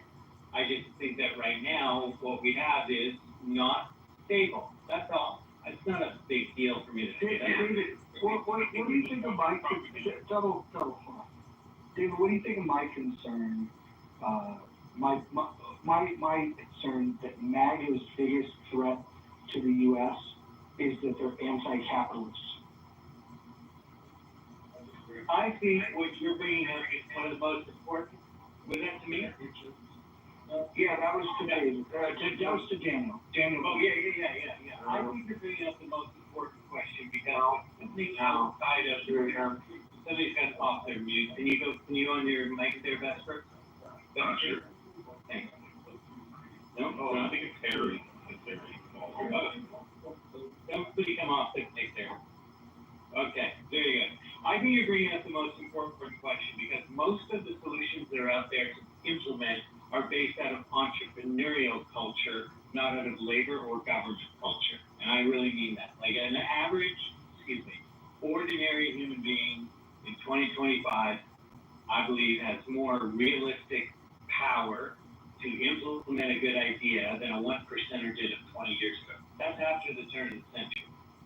The entrepreneurial organizational culture, like the flourishing of multiple myriad ways of capital raising that have emerged in the last 15 years, and let's face it, when you can generate ways to actually form new capital, which is part of what I do, that actually moves projects forward, moves initiatives forward. What is it that you do, like in traditional government or businesses, you exist to do that?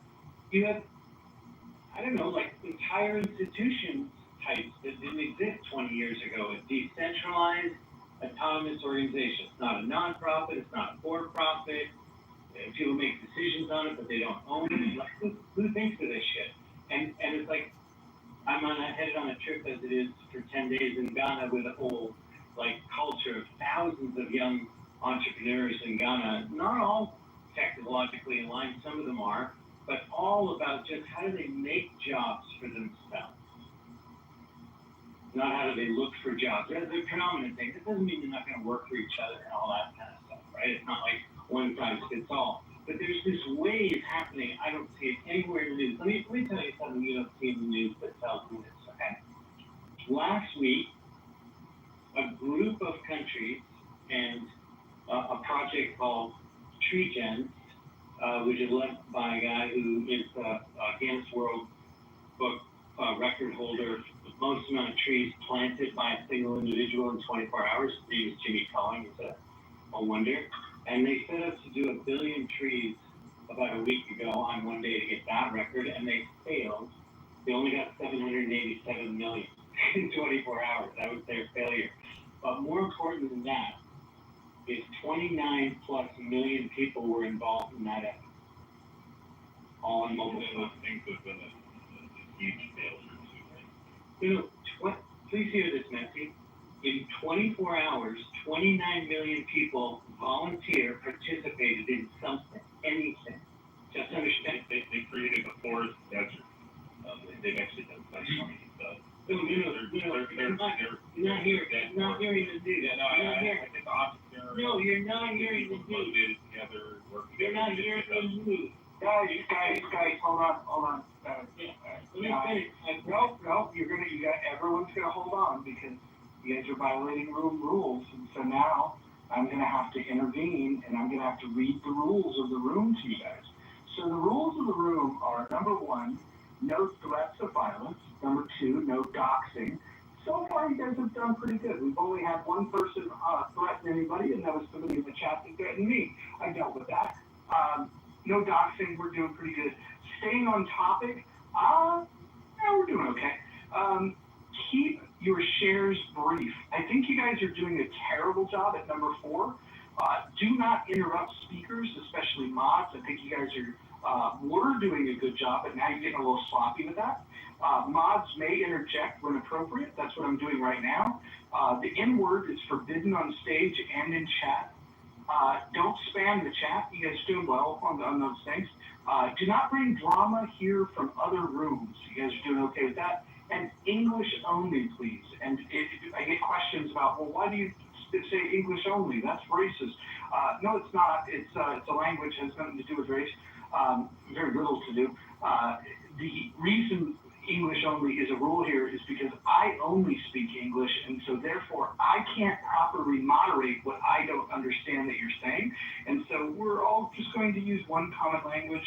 If you don't speak English, if you don't write in English, this is probably not the right room for you.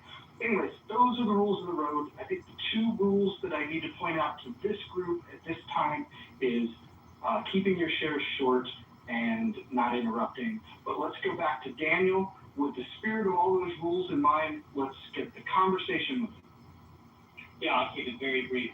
When in human history does anybody know of any army of 30 million people that did anything in 24 hours? That's my point. Those people are expressing something they have the capability to do, to organize, that they have never had before. We could argue whether their time was used appropriately for those 24 hours, Messi, or not. That's fine. But I heard 50 million people are going to go to work tomorrow morning. You could say the same. It's not not used appropriately. Okay, you said those people believe they did something together, not just going off to work. They believe they did something together. Believe Well, is that's the thing, but well, that's belief all is- it is. Sure, okay, if you think that's all that is, but I think actually that's what capital is made from, is agreement. And it's what people believe in their values and what they share together and identify together that actually makes power in the world. Oh, Roger, can I just moderate this definitely there? Yeah, go ahead, what's up? Oh, Abdallah is Hollywood support. Any questions for him? No, that would take us off topic, but thank you, that would take us off topic. But if we swing around there, then we swing around. Look, if we're gonna get off topic, I'd be more interested in, Vesper, who, in his bio says utilitarian Gnostic atheist. I would have to imagine that this is the motherlode of stupidity, but I don't want to change the subject. That's not changing the subject. Yeah, Daniel, I would just say this 34 million people ruined the fucking environment. It's terrible what they did. They should repent. Because, like I said, they've done studies where they literally walk through the forests where they plant all the same fucking trees, and then nothing lives there. I mean, none of the fucking animals. They're like, oh, it's so quiet in here. There's like no birds, no squirrels, no animals. Like, it's just a fucking desert. But thank you to those people for organizing. I thought there was a question about whether MAGA was anti-capitalist or not. I wonder. Well, no, hold on. There's no question about it. They are absolutely 100% anti-capitalist. Trump is a huge economic interventionist. He doesn't believe in capitalism. His supporters don't believe in capitalism. In fact, they believe in nationalism and populism, and all of those things. Nationalism is collectivism, right? Populism is demagoguery, and at the end of the day, the economic interventionism is in complete contravention of capitalism. But go ahead. Not all right. Yeah, I'm hearing it described as like neo-feudalist, techno-feudalism, kind of neo-reactionary kind of movement. But people like Peter Thiel, this whole Dark Enlightenment movement. That's Peter Thiel. Thiel, yeah. I think it's the mostly part that really counts, not what the all is. I think mostly what Roger's saying is all fun, right? And I think like where power is shifting is in the entrepreneurial culture around the world. That's all there is to it. And I think that's, MAGA's going to come up against that reality. That's where power is being made on. That's what I'm seeing. Yeah. No, there's other entrepreneurial startup destinations for people like in India, Singapore, Berlin, Paris. Vesper. If you were to take Singapore, if you were to take the UK, if you were to take Israel, if you were to take all of these places, and add all of their investment dollars, I can give you a 12-mile stretch of Menlo Park and Palo Alto, Mountain View, that has more investment dollars in a 12-mile radius than all of those countries combined. But that doesn't, you're right, Roger, but that doesn't necessarily mean that America can't blow that, too, Of course they could. Look, here's the real issue, right? If you're going to be an economic interventionist, the question would be, why would we invest here? I think things like tariffs, right? Things like tariffs, the idea of picking and choosing winners, the only people that like this are the ones that were chosen to be winners, but it's all completely anti-capitalist. The entire thing is anti-capitalist. And that's the thing that I think is the most dangerous and needs to be pointed out, is that these folks, first of all, most of the people that support Trump, the people that helped to get him elected, the people that really helped to get him elected, they're not interested in old Republican values.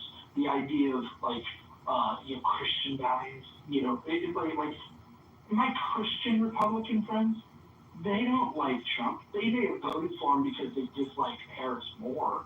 That could be true. But they don't see him as a good guy. They don't. The capitalists in the circles that I swim in, they don't see any value in this guy. What he's done is he's completely rewritten the book, and now you have two parties in this country, the only two major parties, right? The only electable parties that are both anti-capitalist. And it would be crazy for us to throw shade on Democrats for their economic interventionism and then not be willing to do it when the Republicans are doing it. Where is the alternative? Where are the free market zealots? Where are the people that believe in individual rights, that believe markets should be free? They come up with these terms. Democrats, talk about markets should be fair. We want fair trade, not free trade. And then you want protectionist policies. If you're protecting a business, let's think about the definition of protecting a business, right? If you're protecting an industry, let's say the steel industry. The steel industry is no longer beholden to please the customers. They're only beholden to please the government and the people that are giving them this favor and protecting them. If you believe at all that the free market has set people free, then you should absolutely reject the economic policies of Donald Trump. That doesn't mean you should run into the arms of those fucking socialists on the other side. But economic fascism and socialism should not be the only fucking choices. And I would just say that for those of you that think one is better than the other, for those of you that are going around saying that you're pro-tariff because the leader of your party said that it's a good thing, go pick up the book, man. I'll mail you one. If you want to understand economics, I'll send you a copy. Anybody back channels me, I will send you a copy of Henry Hazlitt, Economics in One Lesson. That's a good starting point. After you've gotten through that, you'll probably have more questions. I've got additional reading material for you. But start with that. Understand why the free market is such a beautiful thing. You guys have accepted now that both major parties offer you no alternative for free market capitalism. And I think that that's the worst development in my lifetime in U.S. politics. Can I respond? Get in the queue to respond? Why don't you respond now? Roger, I think I at least was indoctrinated into your way of thinking. My university days, I was almost, I considered myself a libertarian. I was actually president of a couple of the libertarian clubs at my university. But I think, so there was this consensus, it's even part of the neoliberal consensus, is the idea that free markets are, we need to make goods flow with as little barriers as possible between nations. There was less consensus around the movement of labor, which like the extreme libertarians are open border libertarians, because they just see everything. Like they just see everyone as individuated economic agents with no real ties or loyalties or dependencies or whatever to their nations, and to the extent that maybe those things do, they just figure, well, the free market will sort it out. And that never became the world we live in. You could argue whether or not that's the world we should live in. But I think we lived in some hybrid version where we had this movement of little barriers just.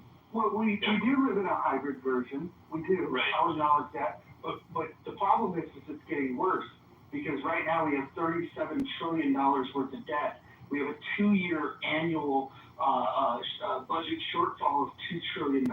Every year, $2 trillion. It's crazy. And you guys have accepted this, And then when you look to the parties of like, what's your solution?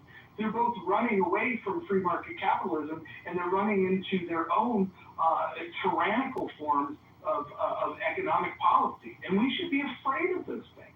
We should absolutely reject these things. And I think the way that you reject them is you have to point to, well, when was the U.S. at its best? And when you start thinking, hold on. When you think about when the U.S. was at its best, you could define that in a few ways. I would first look, what was the greatest time of economic expansion in the history of the United States? And it was from 1870 to 1900. So then I say, oh, well, what was going on at that time that made things so prosperous? And by the way, during that 30-year period, there was booms and busts during that, because that's what a free market allows for, is the booms and busts. The best part, the most glorious part of that is the fact that you have the booms. When you put your hand on the scale, you don't quite get the booms. And so when you look at that, deregulation was the key to why 1870 to 1900 was the biggest expansion, not only in U.S. history, in world history. So go ahead. Well, yeah, you could be right. I need to look more. I mean, I believe that period of time is called the Gilded Age. And I think you could call it the Gilded Age. I would call it, fucking America, fuck yeah. And what we need is we need a Gilded Age 2.0.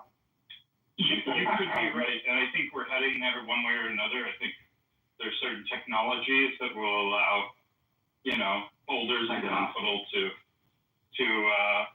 be, gilded once again. And maybe there's nothing the governments can do about it. But, I just wanted to say, Roger, I think that's back to, what should the U.S. be doing now?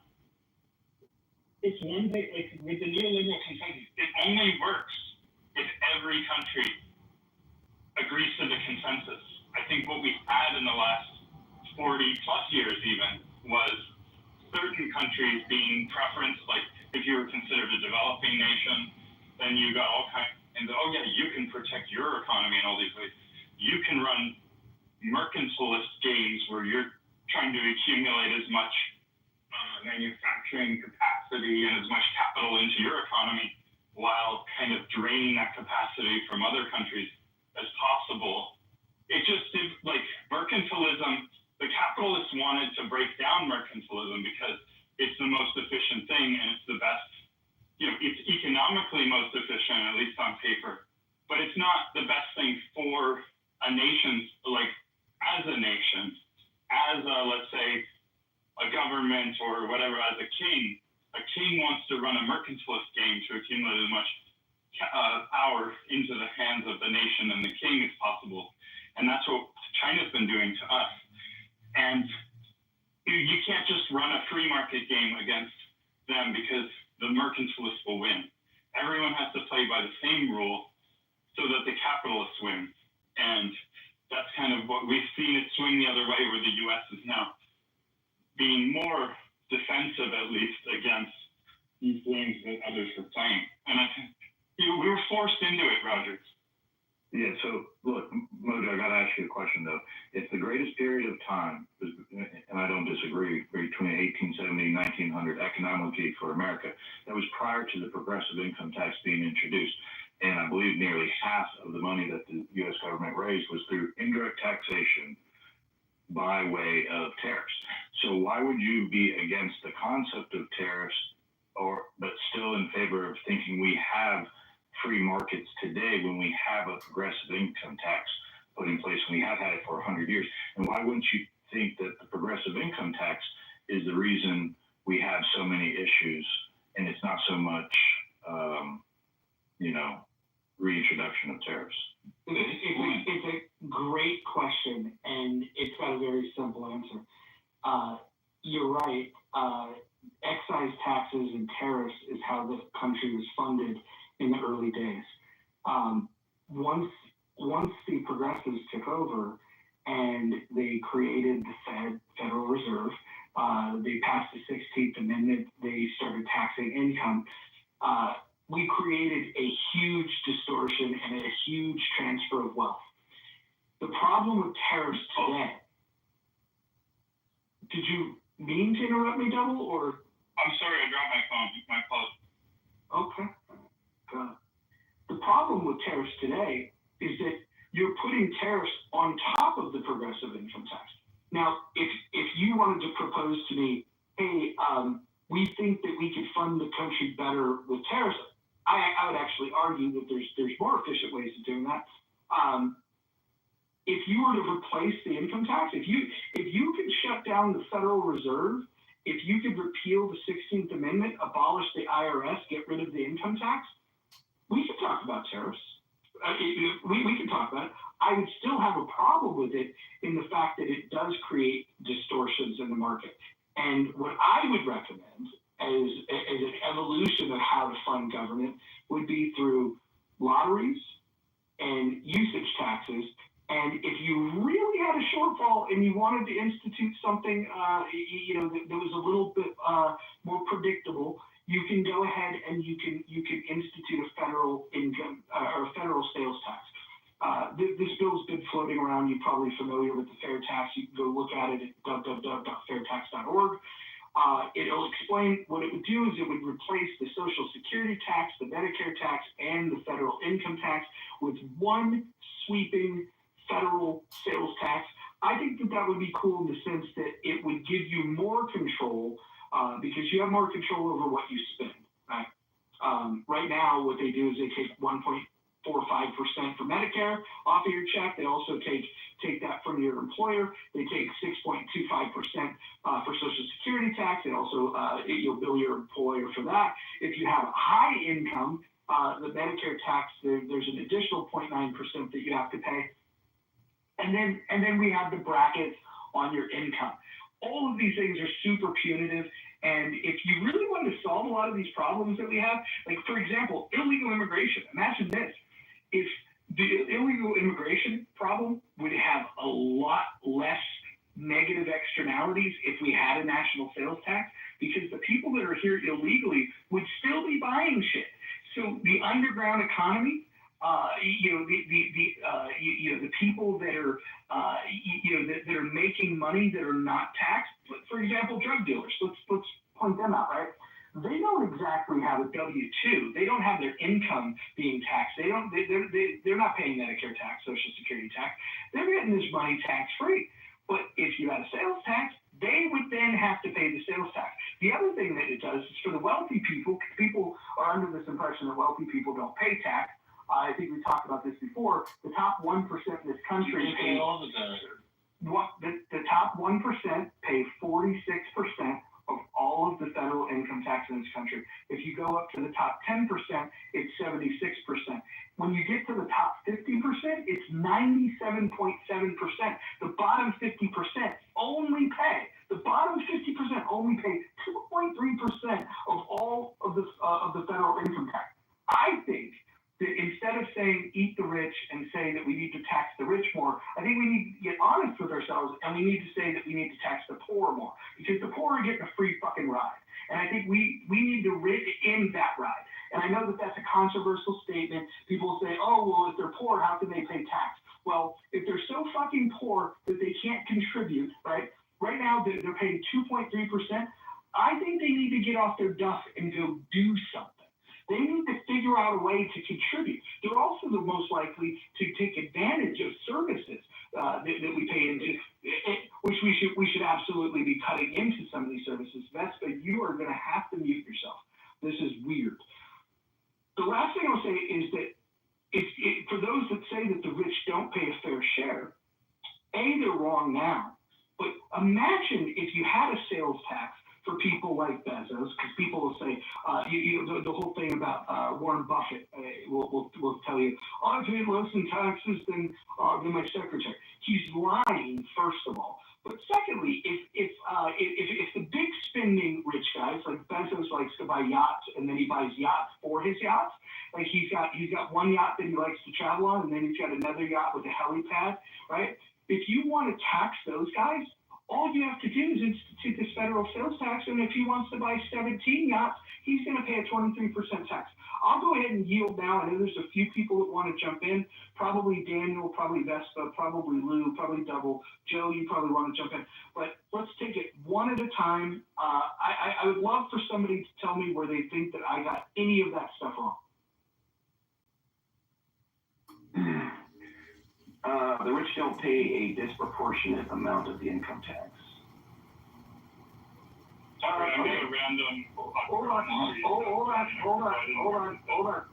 you're gonna have to, So Vespa, let's pretend that 100 people go to dinner. Okay, 100 people go to dinner, and of those 100 people, let's say the wealthiest person says, "Hey, I'm gonna pay 46% of the bill today." I would say that the other 99% of the people would say, "Yeah, that's pretty fucking generous." Now, if you were to break it down and say the top 10 wealthiest people, if they said, "Hey, we're going to pay 76% of the bill," the rest of you, the 90 of you, all you have to do is come up with 24%. But imagine the top 50 wealthiest paying 97.7% of that bill for dinner, and then telling the other 50% of the people, the other 50 people that are at this expensive dinner, "Hey, you guys, the 50 of you, you only have to chip in to pay 2.3%. So if you want to challenge me on my math, please go ahead. But don't tell me that the rich are not paying a disproportionate amount, because what you have to acknowledge is that the bottom 50% are paying virtually nothing. Which is appropriate.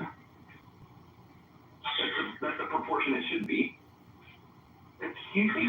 On a progressive tax rate system, that's why would that be appropriate for the bottom 50% of the country to only pay 2.3% of all of the federal taxes?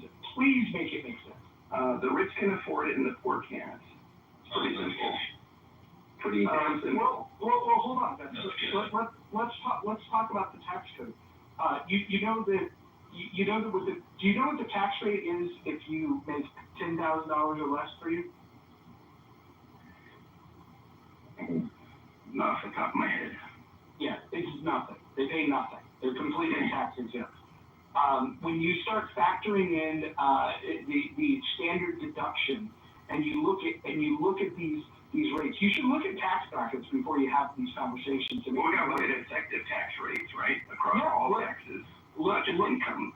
Oh, okay. So you want to talk about when payroll, consumption, right? I addressed the consumption thing. That I want to roll back all income tax, all Social Security tax, all Medicare tax, replace it with capital gains. Yeah, so you think capital gains tax is a fair tax? I think we need a higher corporate rate tax. Wow. Why would you want that? Why would you want to punish business? My God. Why would you want unfettered corporatism? No, I don't want that. But see, this is what this is monopolization.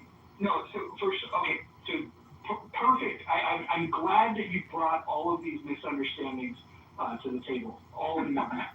It's amazing that you brought all these misunderstandings to the table. I am not for corporatism. In fact, if I had it my way, we wouldn't have corporations at all. I think that this idea of corporatism that Benito Mussolini really loved and Trump supporters are jumping on board with, I think it's a very, very bad idea. And I think the government distinction of a corporation is a bad fucking idea. I don't think that we should have favor for corporations at all. I don't think we should have subsidies for them. I don't think we should bail them out when they fail. The idea of too big to fail, I think, is a joke. I don't think that we should do a wealth transfer from individuals to companies. I think that that's a very bad idea. And when government is in cahoots with corporations, that's a bad thing. Would you agree with that? See the last part again? When government and corporations are in cahoots with each other, that is a bad thing for the people. Is that correct? They are corporations, government entities to begin with. They are government entities, which I feel like you didn't listen to what I said. Is this the first time you've ever had a conversation about economics? Should businesses be regulated or not? I would regulate them with the most minimal regulation possible. So you want like black markets to run freely? Well, first of all, I want to talk about this idea that you said about monopolies. Vesper, can you give me one example in the history of you didn't hear my question, you retard. An example of a monopoly. Yeah, I want to give you a question. You're gonna have to fucking listen to it. I know that this is a difficult thing. This is how you become a utilitarian Gnostic atheist. Basically what you wrote in your bio is, I'm a fucking retard, but I'm gonna act like I'm with it. Go ahead and challenge that. So I'm gonna ask you a question. What example can you give me in the history of the United States of a monopoly that's a company that did not get regulatory favor from the government, didn't get subsidies, and didn't get bailouts? If you can give me an example of one such company, I will suck your dick. Go ahead. I mean, that's corporatism, right? That's the whole problem. I'm the one that's against corporatism. Hold on. So let's find the common ground. So corporatism is bad. What I'm in favor of is a thing called capitalism, which has nothing to do with corporatism. Do you think that corporatism is capitalism or is a version of capitalism? Is that your contention?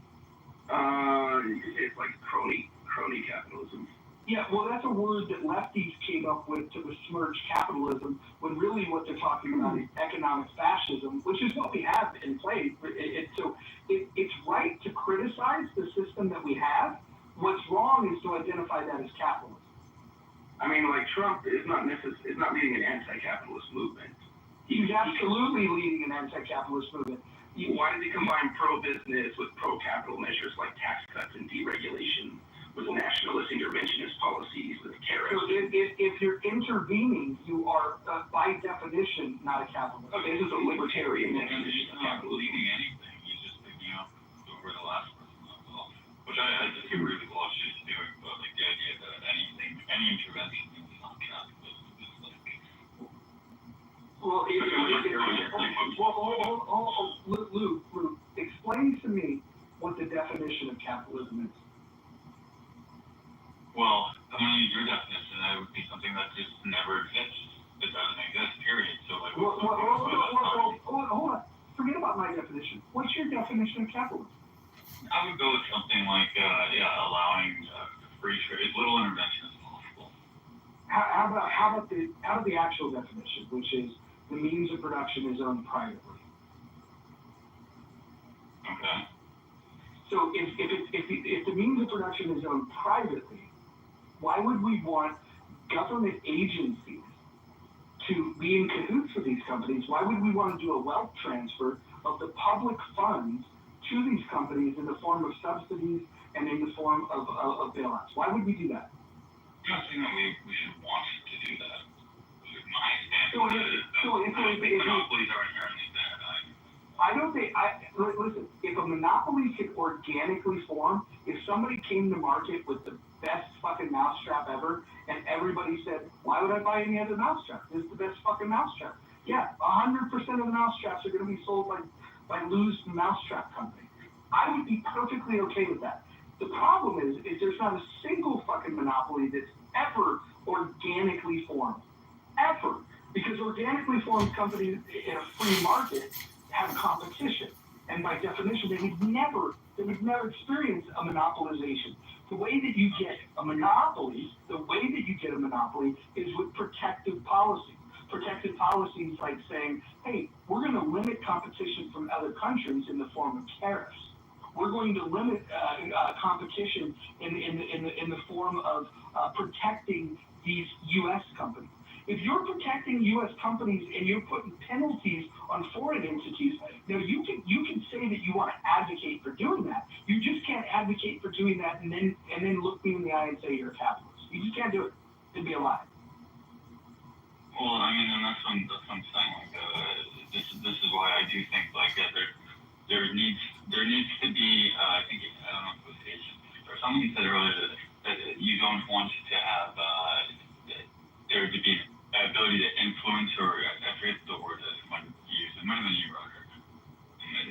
be able to like basically influence a market. But look, I think to an extent you do need someone to be able to have that influence because someone will have that influence. If it's not home, it's going to be abroad. Got it. So what you're saying is like, hey, look, man, if Trump wasn't there, the fucking socialists would put their hand on the scale. Okay,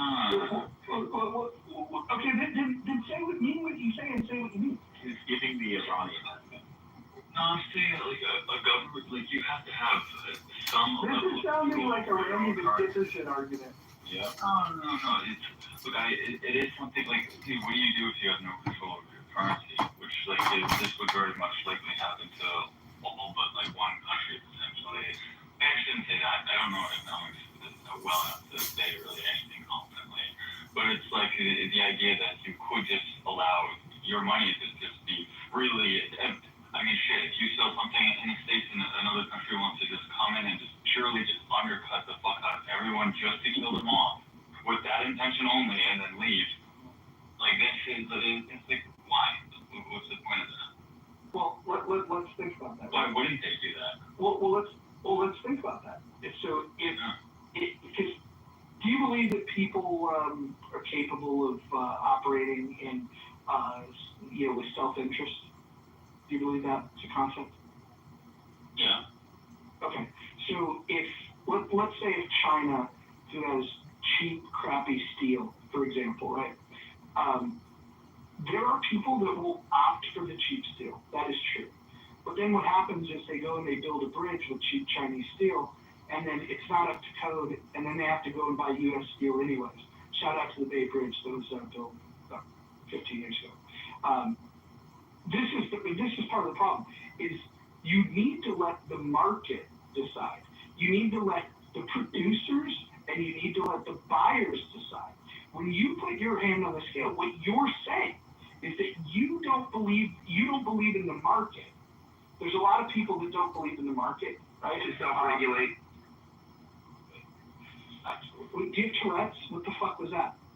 I was talking to Lou. Vesper, why don't you mute yourself? We don't have time for utilitarian atheist Gnostics. Lou. Yeah. You guys are all over the place. What a sloppy conversation. Can I just welcome Autumn to the stage? I haven't seen her in a long time. Autumn, you might remember me as Roger Mayhem, but I've got a new name, a new photograph. But welcome to the stage, Autumn. Thank you. Hi, friends. I'm just a friend person. Feel free to ask me about anything. I talk about topics, and also someone mentioned libertarian viewpoint. Also, feel free to ask me about libertarian viewpoints because I'm actually an elected official within the party. Oh, I'm sorry. You know Steve DeKelly is drug.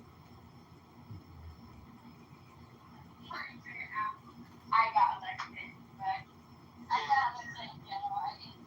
And I didn't plan to watch it. Even Chairman Harmless has had enough with these nitwits.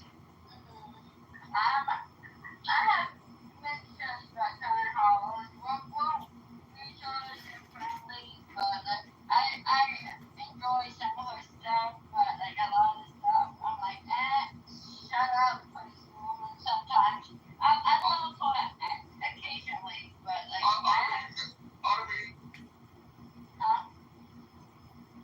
You're gonna be a delegate to the convention in 2026. I don't know, it's just like location-wise, it's usually an issue for me. It's gonna be in Grand Rapids.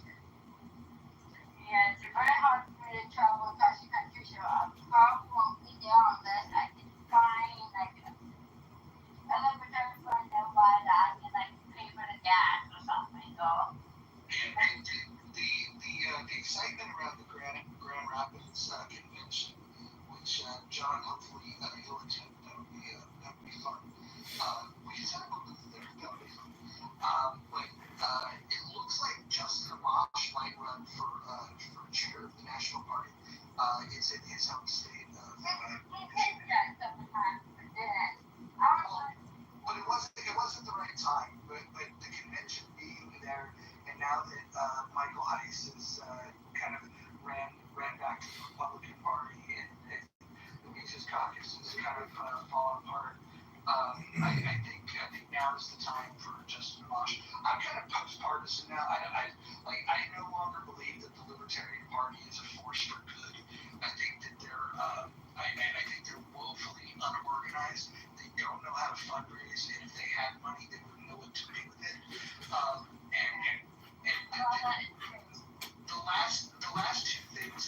done that made an impact in any way. The party itself was getting Marshall Byrd elected in Wyoming, and then the 2021 efforts when we got 150 libertarians elected in the state of Pennsylvania. But now, like, pragmatism is like a bad word. It's the only party in the United States where if you say that you're a prag, they will shit on you and tell you that somehow that being pragmatic is a bad thing. So I have no love for the party, but the movement, I just don't think that the movement is through the party. I'm adamantly against what LP do. I'm a libertarian people, and I technically have fish. I'm elected into office technically, and I do my best to do what I can to make it better, you know, and find it out, but people give it to me sometimes and try to talk. Yeah. I don't trust libertarians because what people choose different methods of trying to make things better. Like, I'm like, we all try different methods. If you choose to be pragmatic or choose different methods, I'm not going to say you're not a real libertarian, blah. I think the problem is the tent is too big. If you're going to include lefty libertarians and righty libertarians into the same tent, they don't believe the same thing. One group of people believes that property is an absolute right, the other group of people believe that property is theft. These people cannot come together and form the same party. It's a fucking joke. So Totally disagree with that. well, you can disagree, but as somebody that's done my fair share of organizing within the party, I can tell you that these people do not want the same things, and the things that they're committed to. Let me just ask you this, because you said you disagree, right? If I believe that property rights is absolute, and you believe that property is theft, who's going to adjudicate that? There's end up being the two choices. Nobody's going to adjudicate that. I totally get that.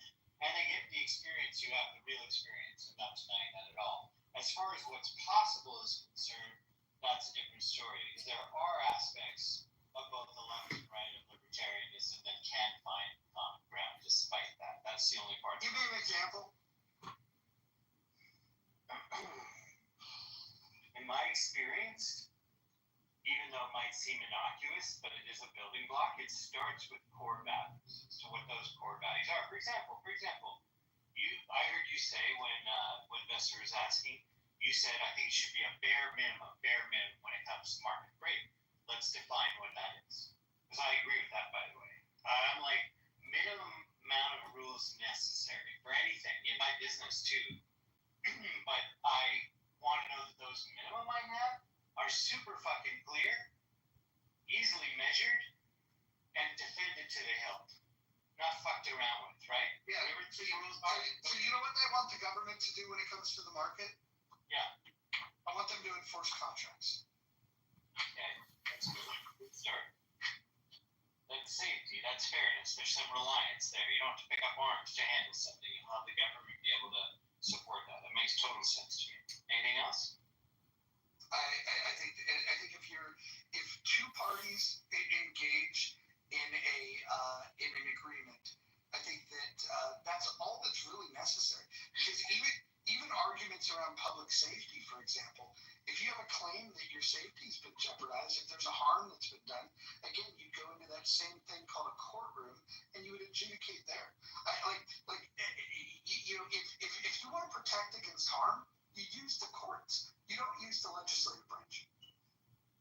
Yeah, and that would also go to some standard responsibility for those sort of things within the community that you live in as an entity. Like you said, like you think corporation's a bad thing. Like, I don't know, like without a corporation, not able to innovate as much since the invention of the corporation. So, I mean, like, what would you replace it with? Everybody's a sole proprietor, or like what? Wait. Why does a company have to incorporate?